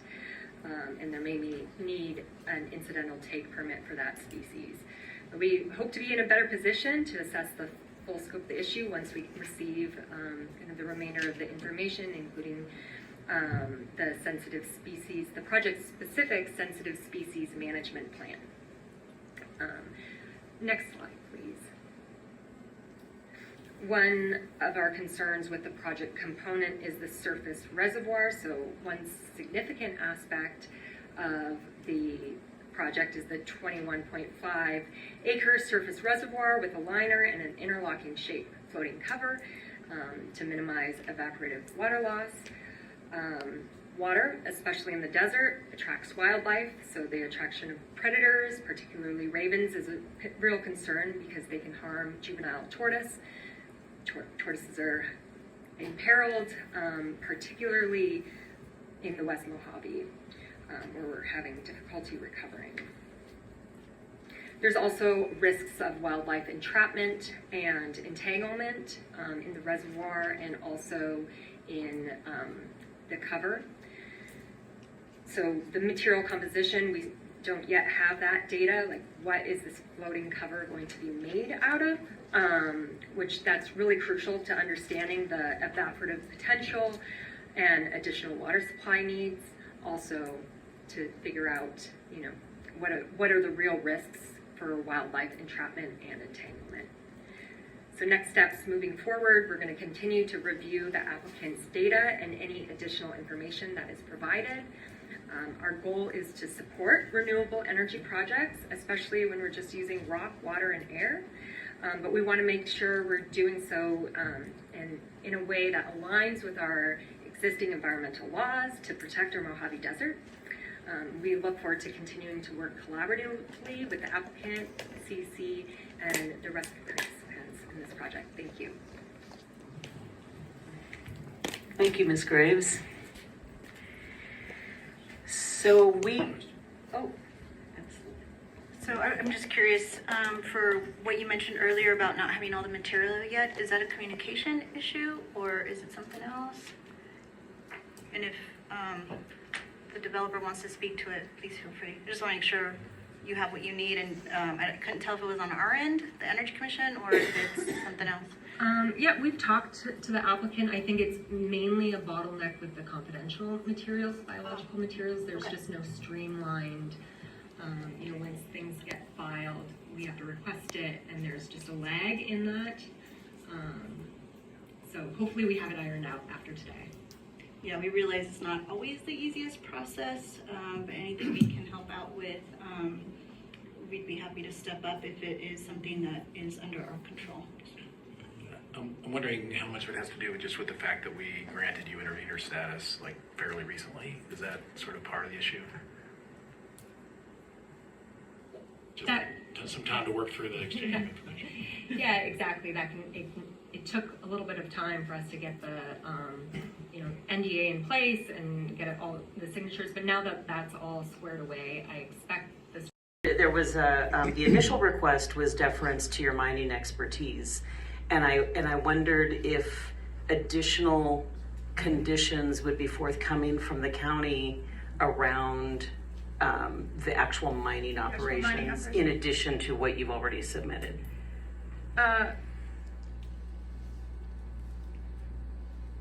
We assume that your expertise with staff is going to address blasting. I noted, I went back and forth with staff about whether we should bring up blasting, but we assumed, so we put in there that the important thing to us is obviously you're going to make sure that whoever does the blasting is certified. I've already given contacts and we'll get contacts with the fire department.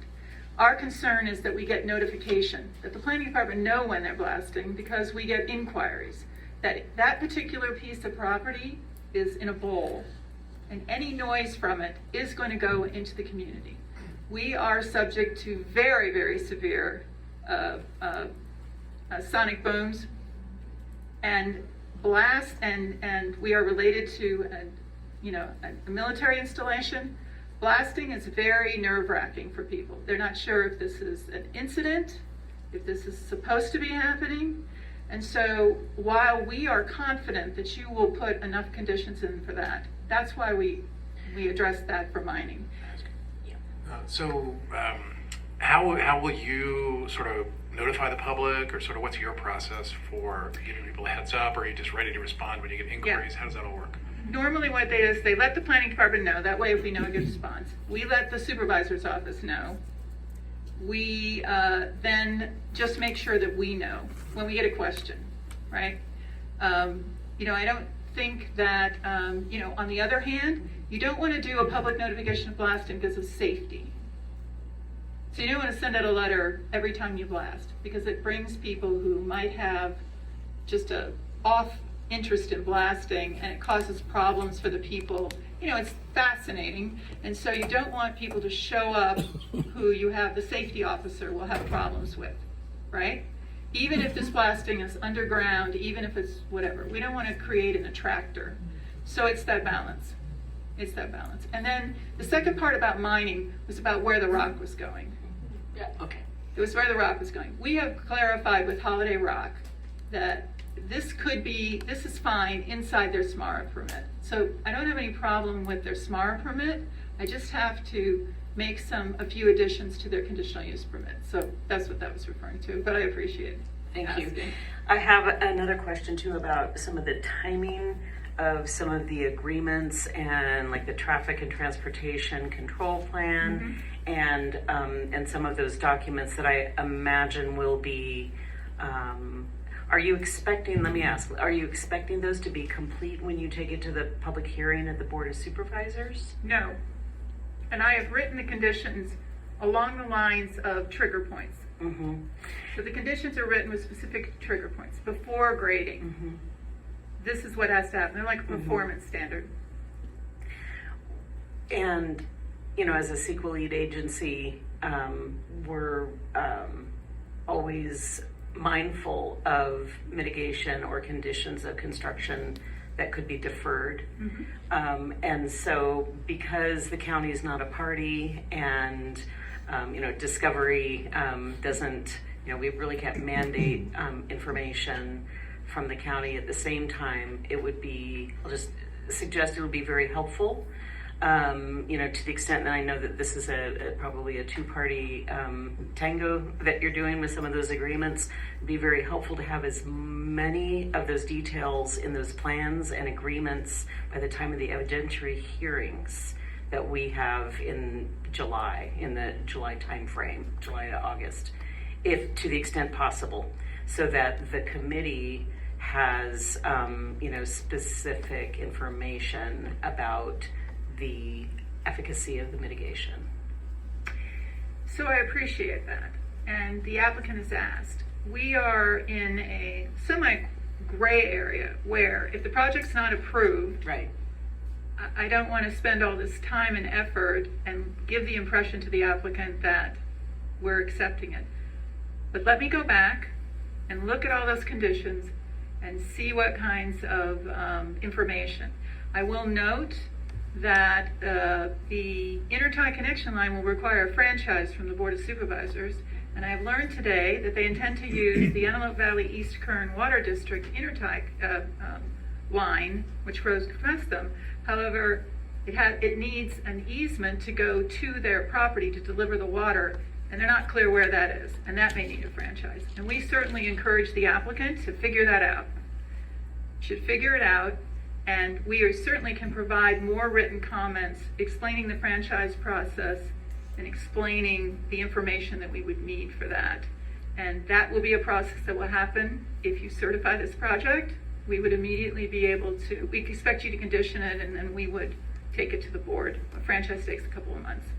And we would use your CEQA. Yeah, you would use your CEQA. But I will take that under advisement and push those conditions. Thank you so much. Thank you.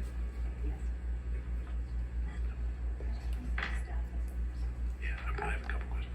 Okay. So thanks so much. We just, I can't tell you how much we appreciate your engagement and just your active management of all these issues, and just really on top of things. It's just clear how much competence, you know, you and your staff are bringing to this. So appreciate that. I do have two questions. The Center for Biological Diversity brought up, and you mentioned the valley fever issue. Are there Yes. Are there like best practices for dealing with that? There are. Okay, so There are. just could you Now, describe? we were trying to be somewhat thoughtful. CEC staff is very competent, so we do not give you a comprehensive list. We certainly can. There is no avoidance of valley fever. If you hire local, people have already been exposed to it for a long time and may or may not contract it. If you are remember that Kern County Public Health is an expert on valley fever, and we get our information from the experts at Public Health. The Antelope Valley has the same valley fever that we have in the Central Valley. It was discovered later in the 70s that it was actually out here. Spores are activated by water. When it gets wet is when the spores start to grow. But there is a long list. There's offering respirators, there's offering certain kinds of masks, there's certainly handouts that absolutely need to be given to the workers in regards to valley fever and information. I don't know, I can't remember if we put the condition in. We actually put a condition on our solar projects that they fund a $3,900 payment to Public Health who uses it for advertisement. The number one issue with valley fever is that people don't feel well and they don't tell their doctor that it's possible they're in a valley fever area. So the doctor does not do the test. So part of the advertising we've been doing is let your doctor know, ask for the test, right? They may not be familiar with it and they may not actually do the test. And they may just call it bronchitis or you just have a cold. In some cases, valley fever can be very, very severe. In most of the cases, it's not as severe. But we are going to, and can you avoid valley fever? No. Is valley fever everywhere in this valley? Yes.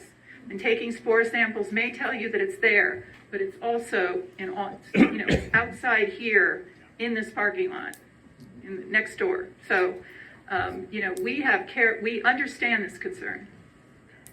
On the other hand, one of the things that we have to deal with, and that is one of the other reasons that you have to have dust control, and you have to make clear to people the opportunities and for respirators and other sorts of things, and to make their own decisions about whether they're going to work on that particular project. Great, thanks for that. And I think we'll have a chance for staff to also kind of give their view of this and sort of how they're going to incorporate it into the PSA. But that is a good segue into my other question, which is about water management. Today it's dry, there's no water around, Right. but like that is, you said it's a bowl, and you do get deluges in the area. So I'm just wondering about sort of surface water management. That's right. When that is needed. We discussed that a little bit on the site We visit. did. I think we've asked that they provide us with drainage plan, that they, our experts at the Public Works Department, flood management are experts on that. They either have to retain it on site or the amount of water that flows off of that, now that it's going to be paved, has to be the same amount.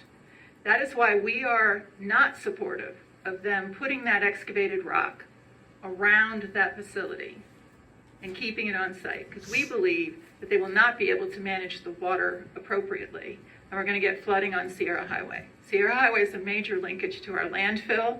It's also a major road that people use to access Edwards Air Force Base. And so the idea originally was, well, if we can't get rid of it, we'll just kind of elevate the site. We'll create this, okay, we actually do not think that's a good idea. There's certainly ways to manage the water drainage. We just want to make sure you do, because on top of all of that, there's vegetation next door, there's wildlife next door. And natural drainage and natural flood is one thing, but increasing flood is totally different. Joshua trees don't like to get their feet wet permanently. Great. Thanks for that. Really appreciate it. So no further questions from me. I wanted to see if staff wanted to respond at all, since you got called out there. No, it's fine. No pressure, but it's an opportunity to. Was it on any particular issue? Like the blasting, for example. Okay. I'm fine with, I'm sure they're going to manage that, and I know that is it a fire specialist? probably have his name wrong, is going to be coordinating with the fire department, and I'm sure that that would be handled. But This is Eric Knight, Siting and Environmental Branch Manager at the CEC. So Dr. Alvin Greenberg is here tonight. He's our fire expert. That's right. Yeah, and I would just like to say, And worker safety. well, thank you, Alvin. Yeah, I would just like to say that we really appreciate all your comments tonight, Lorelei. And we were going through the letter that the Kern County filed. We have worked with Lorelei and Kern County in the past on projects. We understand the intent behind the letter, but for the Energy Commission's exclusive authority here, these are the conditions of certification or permit conditions the county would impose. Many of them are very similar, to what we have imposed or recommended the commission impose, and like traffic control plans and things like that. So we are going through the letter, reviewing it, and we'll take it all under consideration. So, yeah. Thank you. Okay, I appreciate that. And did the applicant want to respond at all, or no obligation, no pressure? I just want to make sure folks have an opportunity since we're all here. Yeah, on all these issues, one of the things that I love about Kern County is they're very clear, and the director is very clear. I really appreciate sincerely the clear direction in your letters, multiple letters we've received. And we have, I can't cite the data response for this, the Valley Fever, for example, we've cited the Kern County's practices. We're very aware of those things. It's a real issue that affects all activity in the Valley. And so we're going to protect our workers too. So but we also claim to have a monopoly on all the good ideas. So we would want to work with staff as well, even Eric, to figure out what's appropriate going forward. So as I said, the director has been very clear with us, and these things are all, I think, solvable. But the burden's on us to put the information in front of you all so that you agree they're solved. So. All right, thank you so much for that. And I really value your local expertise and you sharing that insight. So when I was asking me questions about jobs and workforce, I don't have that local expertise, so I appreciate it too. It's for my own personal education. So thank you. thank you. Thank you. Thank you. Okay, and I just want to be sure that we don't have any other local or state agency representatives that wanted to comment on the project.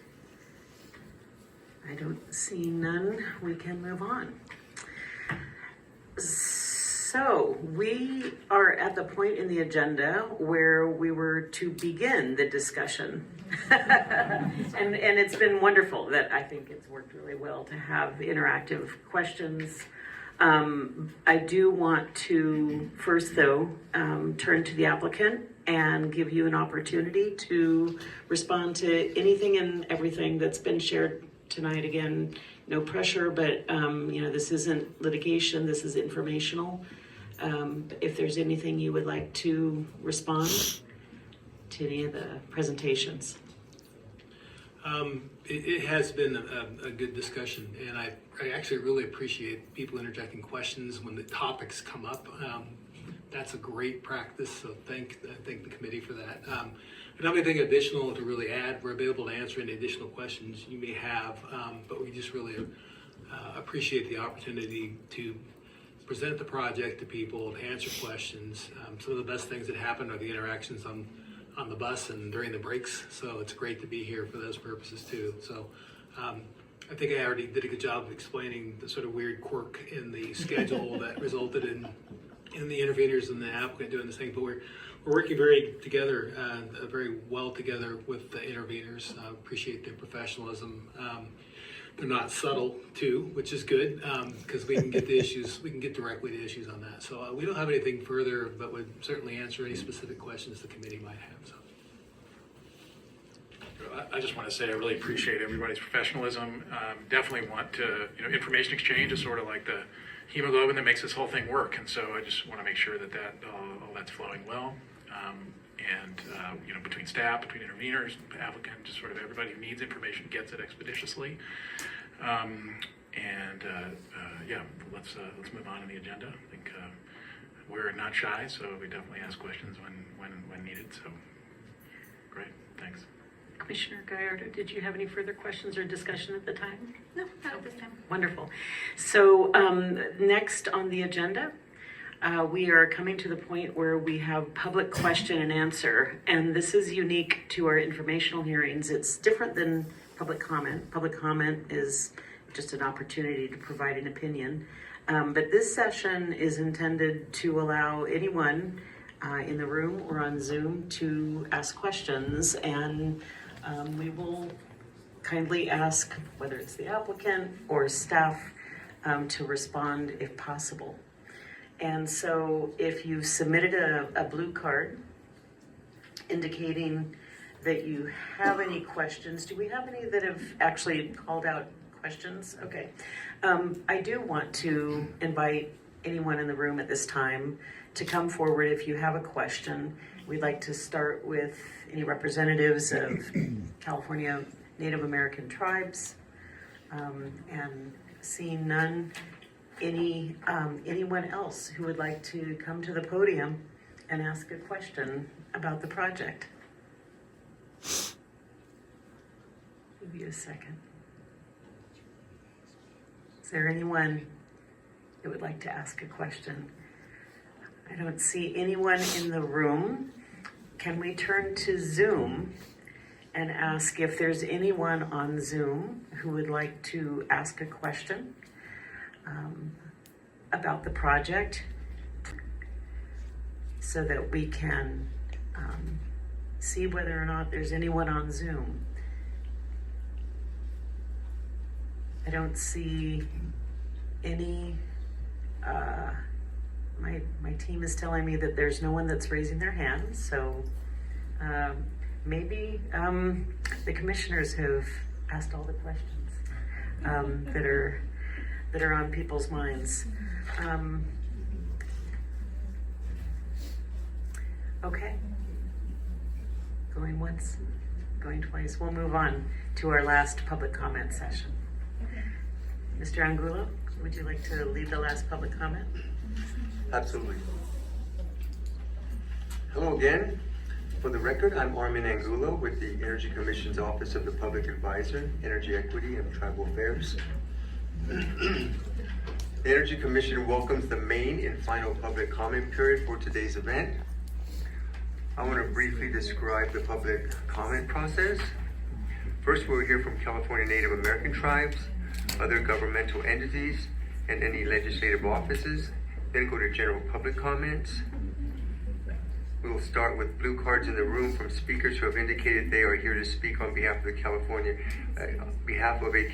Native American tribe or other governmental entity or a legislative office. Then transition to Zoom. If you haven't filled out a blue card and would like to comment in the room, please do so now and hand it to me. If you are joining by Zoom and would like to speak on behalf of a California Native American tribe, other governmental entity, or any legislative office, please raise your hand on Zoom at this time by clicking the raise hand feature on your screen. It looks like an open palm, or press *9 by joining by phone. Please make sure to state and spell your name for the record before beginning your comments. Starting with representatives from California Native American tribes or other governmental entities and any legislative offices. Using the blue cards, I'd like to have Ted Hodgkinson. Please approach the podium to make your remarks. Please spell your name for the record before beginning. Okay, let's check the gain here. Okay. Correction on that. That's my nickname. Let's go by my legal name. Legal name is George. Last name Hodgkinson, Hodgkinson. I've been a long-time member of this community. I've lived in Mojave since 1954, and I went through the educational system there, and went on to college. Retired after 32 years of Rio Tinto and research. Did a lot of mining research. So some of the things that were said during this discussion and the review out there at the facility I found quite interesting. I wear a number of different hats in my community. Been a school board trustee since I retired back in 2008. I'm also a member of our local Chamber of Commerce. We're a township over there, so our Chamber of Commerce, we're not appointed or elected. Also a member of the fraternal organization, the Elks. I teach one day a week up at Saracosa College, and I'm a docent for Red Rock, so I have a lot of different hats on. And I'm interested in this facility, and I want to stop right there and say I support this. I think it's a great idea. Number one, 3 reasons. I'm sort of a science nerd, so I'm fascinated by this project and what's going on out there. I think it's a great thing. I've had solar energy on my property for I don't know how many years now, so I've been pretty much off the grid. So I have all my own electricity coming through Tesla. Anyway, I also, being a science nerd, I've built my own observatory in the backyard. So anything science-related mining, I'm interested in. So I support it for that. Also, for the reason so many of you have talked about, the financial gain in our community. A lot of short-term jobs and long-term jobs. I think up to 2 jobs are going to be created. And third, education. I can remember when I was a senior in high school, I was invited out to a facility out at Edwards Air Force Base. We got to go through the lab and we were introduced to all sorts of things. And that keyed me what I wanted to do. I went on to college, I majored in astrophysics with a strong background in chemistry and physics. And that process of going to that facility got me excited about the field. And I'm also, as I mentioned, I'm a school board trustee and I work at the college. So every time a new facility comes in, solar, wind, it's exciting for me to listen to these things go on and the introduction of these ideas, concepts, and technology that gets passed on to our students. So the opportunity there is to plant a seed to our students every time we get a new industry in. And that seed may grow and maybe 5, 10, 15, 20 years down the road, that one student that may get interested in the type of work you're doing may come up with a little bit better plan, a little bit more technology that'll help all of us. So that's about all I have to say. Thank you for your time. Thank you. Atkinson, thank you very much. And I just really love the community connection and you're connecting a lot of these dots and helping this be a positive experience in the community, however it turns out at the end of the day. Really appreciate it. That concludes comments in the room. We'll now transition to virtual comments via Zoom from California Native American tribes, other governmental entities, and any legislative offices. Again, if you're joining by Zoom and would like to speak on behalf of a California Native American tribe, other governmental entities or any legislative office, please raise your hand on Zoom at this time by clicking the raise hand feature on your screen. It looks like an open palm, or press *9 if joining by phone. Mona, please identify any comments on Zooms, please. Thank you. This is Mona Badi with the California Energy Commission. I'm not seeing any raised hands for the categories that you called so far. Armand, back to you. Thanks, Mona. We'll now move to general public comments in the room. Then Zoom, we're asking for comments to be 3 minutes or less. If you are using an interpreter, your comment period provides for 6 minutes to allow for interpretation of your comment.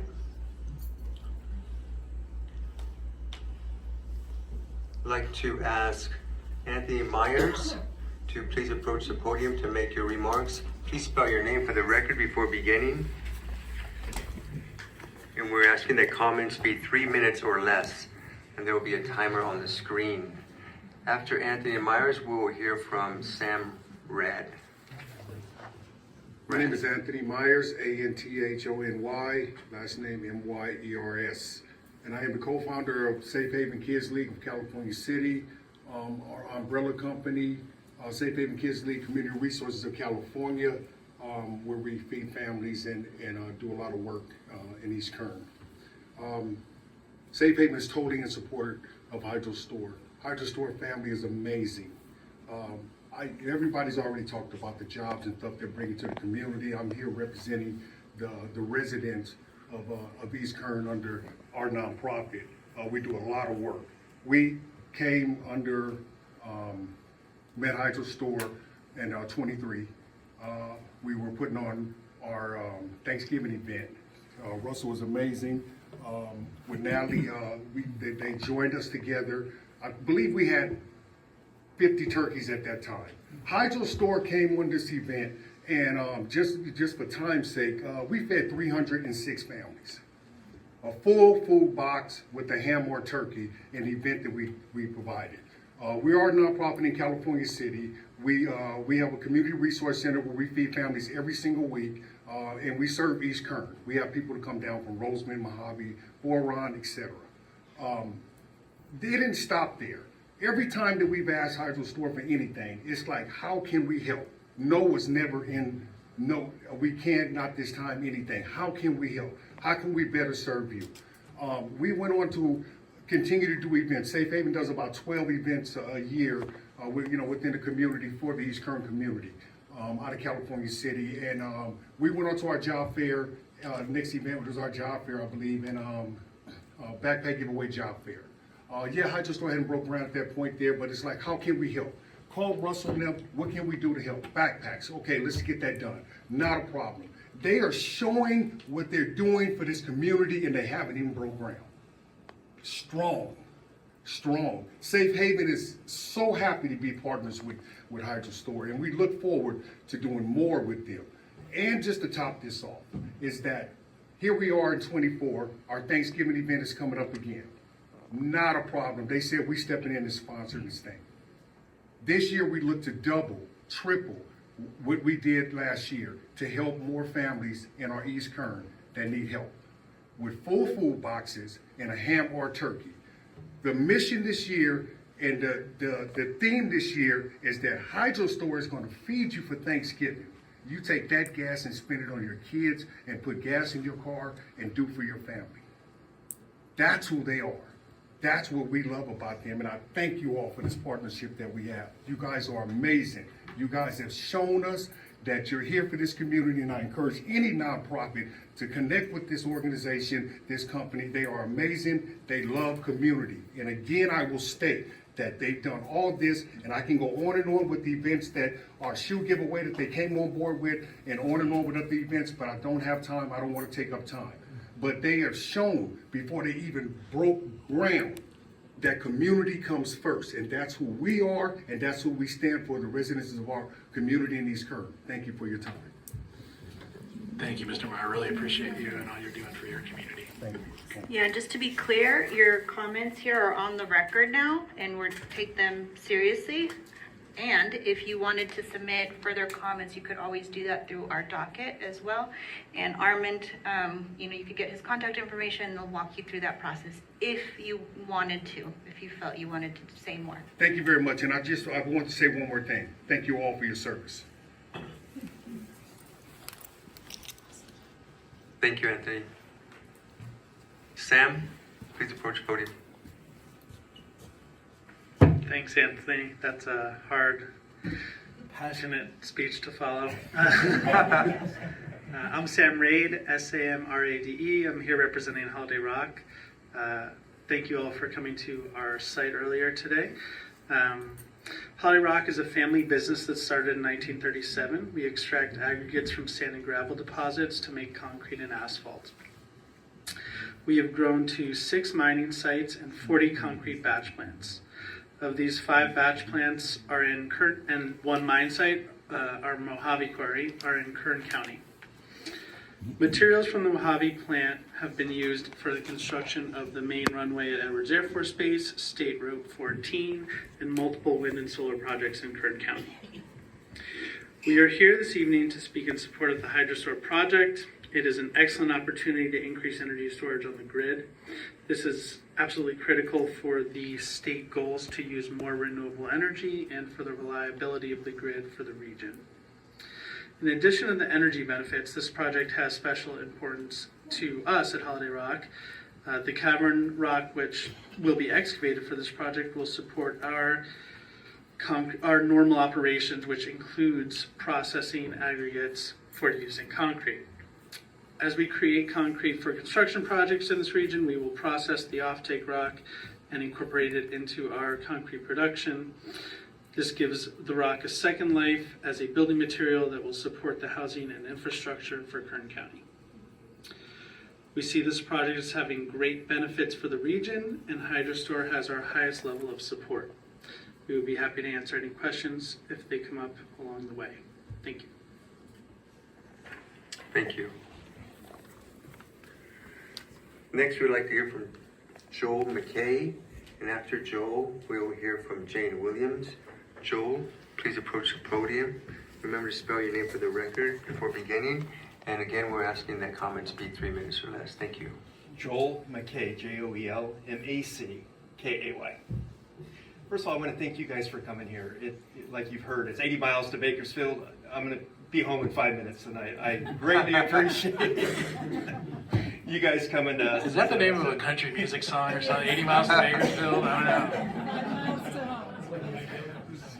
know. So I grew up here, graduated here. I'm also the chairman of the Roseman Municipal Advisory Council. We're advisors to District 2.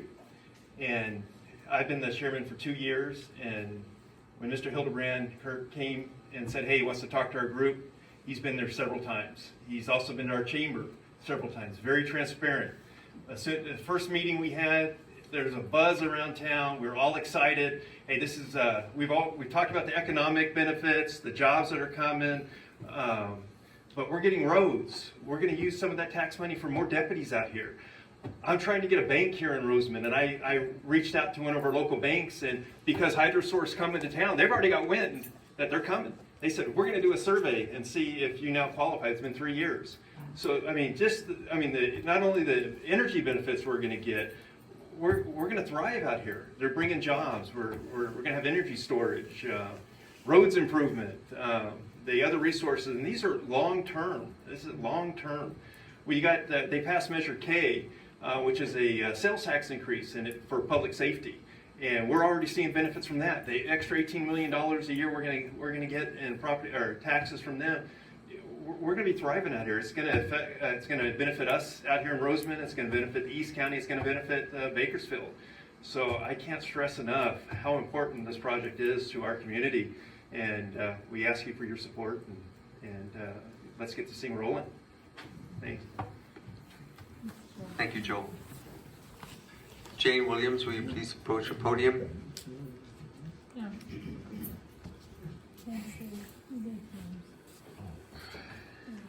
Hello, I'm Jane Williams. I am the Director of Desert Citizens Against Pollution, and I chair the Sierra Club's National Clean Air Team. And I live about 2 miles from here. So it's great that the Energy Commission has come here again to hold a hearing on this project again. It's great to have Lorelei here with her laundry list of things that she wants. Good job by Hydrostor rounding up local support. But this project, and I have worked now for 30 years as an advocate, and we actually supported and pushed for SB1, which established, as you know, the 100% clean energy standard. We also fought 26 power plants at the Energy Commission and stopped most of them. So we have a big stake in this. But this particular project, I am wondering why it needs to be here. Why place an energy storage project 19 miles from Whirlwind? So I understand, probably better than anybody in this room, how the energy system works for Los Angeles and how you've got to load energy on at certain nodes. We fought the Palmdale power plant that was going to have like a 26-mile long transmission line to go to the Acton substation, which was expanded. But this project is basically going to destroy a very, it's irreplaceable. Okay, it's irreplaceable ecosystem. And this transmission line is going to have huge impacts on the city of Roseman. There's absolutely no way it will not. Okay? The way they're talking about running it now is going to go right by the school. And it's going to go, there's no room. Okay, Lorelei knows this. You're going to be trying to put these transmission lines in literally like right next to the road. So I really do support storage.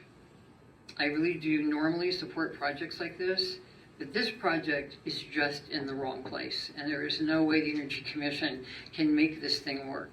And the other thing that I want to point out is that on a personal note, and we'll put comments in the docket, we'll work with the interveners and all this stuff. I don't know if you noticed when you were there, but there's a monument on that piece of property. And I want to ask anybody here, is there any of the Castagnon family here today? No. So that monument is a monument for a young man who was killed on that piece of property from the Castagnon family. Now, my family moved here in 1946. Their family moved here shortly thereafter. And that family goes to that monument very often. They're a Latino family, very large. They all still live here. So, if this project is built, I hope that you guys here will work with that family to figure out what to do with that monument, because those people go there very often, all right? I don't know if you saw that, Lorelei. It's right on the corner, right? And you do well to work with him, because Mr. Castagnon happens to be one of the managers at the wind farm. So he carries a lot of weight around this part of the world, all right? So thank you very much for the opportunity to speak, and we'll be putting stuff into the record. This project just has huge impacts on this community. Thank you. Thank you, Jane. If there are no further comments in the room, we'll then transition to Zoom. Mona, please identify anyone on Zoom. Thank you. This is Mona Badi with the Energy Commission again. If there's anyone from the public who would like to make a comment, this is the last opportunity at the event today. And if you're joining us by Zoom, you'll use the raise hand feature on your screen, or *9 if joining by phone. That'll let us know you'd like to comment. And I'm just giving that a moment here. All right, I'm not seeing any hands on Zoom, so I'll send it back to the room. Thank you. Thank you, Mona. Thank you, and that concludes our public comment. And so we've assembled some references, as various staff and public advisor have mentioned today. We have lots of information on our website. This slide deck will be in our docket, so you'll be able to access these links. The individual presentations from the parties are already in the docket. So you'll be able to get all this information, but this is how you can access the docket, the events page, and continue to follow this project. So with that, we have one last invitation, and that's for the committee to offer concluding remarks.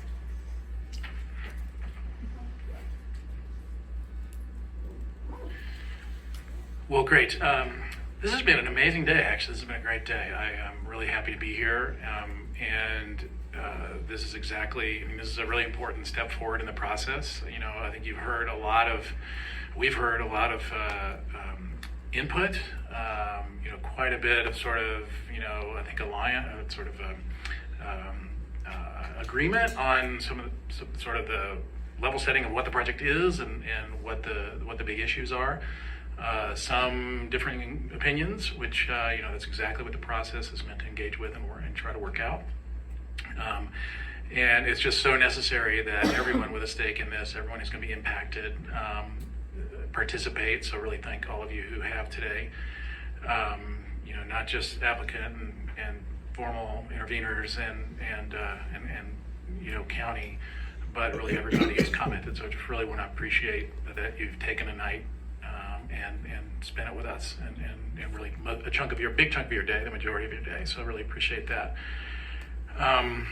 You all saw the timeline, so I want to just encourage written comments on the record. Those are always super helpful. Writing something down does sort of make you sharpen your points, and I think just getting those on the record with as much detail as you can provide is super helpful.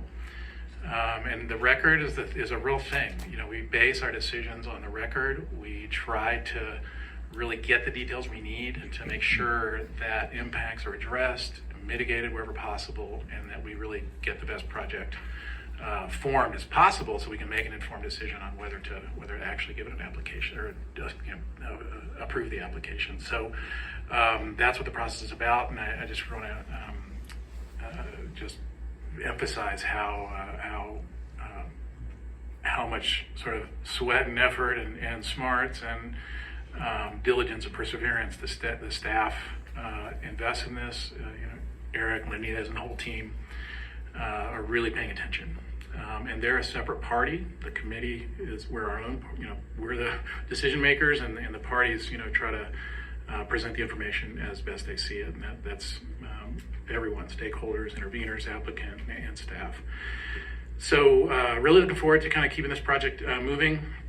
And I want to also just thank staff, thank Renee and the whole team that's helped put this together. Just it's so much work. When a day like this goes smoothly, it really the more smoothly it goes, the more work it was to put it together. Basically, those two things are inversely correlated. So today was a really smooth day. So thank you very much for that, everyone. And I really appreciate the partnership of Commissioner Gallardo. You bring so much as the expert on siting. I lean on you for sort of making sure that the trains are running right and we're asking all the questions we need to ask in the moment we need to ask them. So really appreciate that. And I do have one final question. I guess we've heard a lot about rock, water, and air. I'm wondering how that compares with rock, paper, scissors. Does water beat paper? Does air beat scissors? Just something for you to contemplate on your drive home. But anyway, I'm not making light of the proceedings. I want to just we try to make it fun. But this is serious business. The state of California is pushing the envelope in all sorts of different directions on the clean energy transition. We are likely to be even more in a leadership position going forward, I would say, in terms of, states managing their electric grids and getting the carbon out of them over time.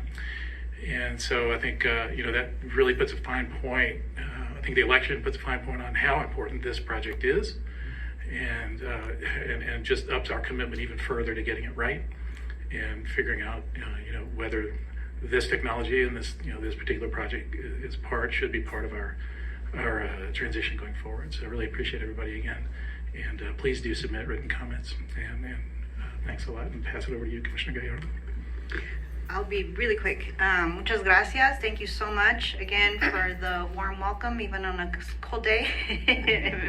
It's even nicer. And I just want to applaud Commissioner McAllister as the lead commissioner here for making this a more joyful proceeding as best we can with his humor. I think we need a little bit of that, with whatever we do. So that's it. Appreciate you. Mm-hmm. Thank you, and I'll echo the thanks to the Rosamond community for allowing us to be with you today. And with that, the informational hearing for Willow Rock AFC, docket number 21-AFC-02, is now adjourned. The time is 8:41 p.m.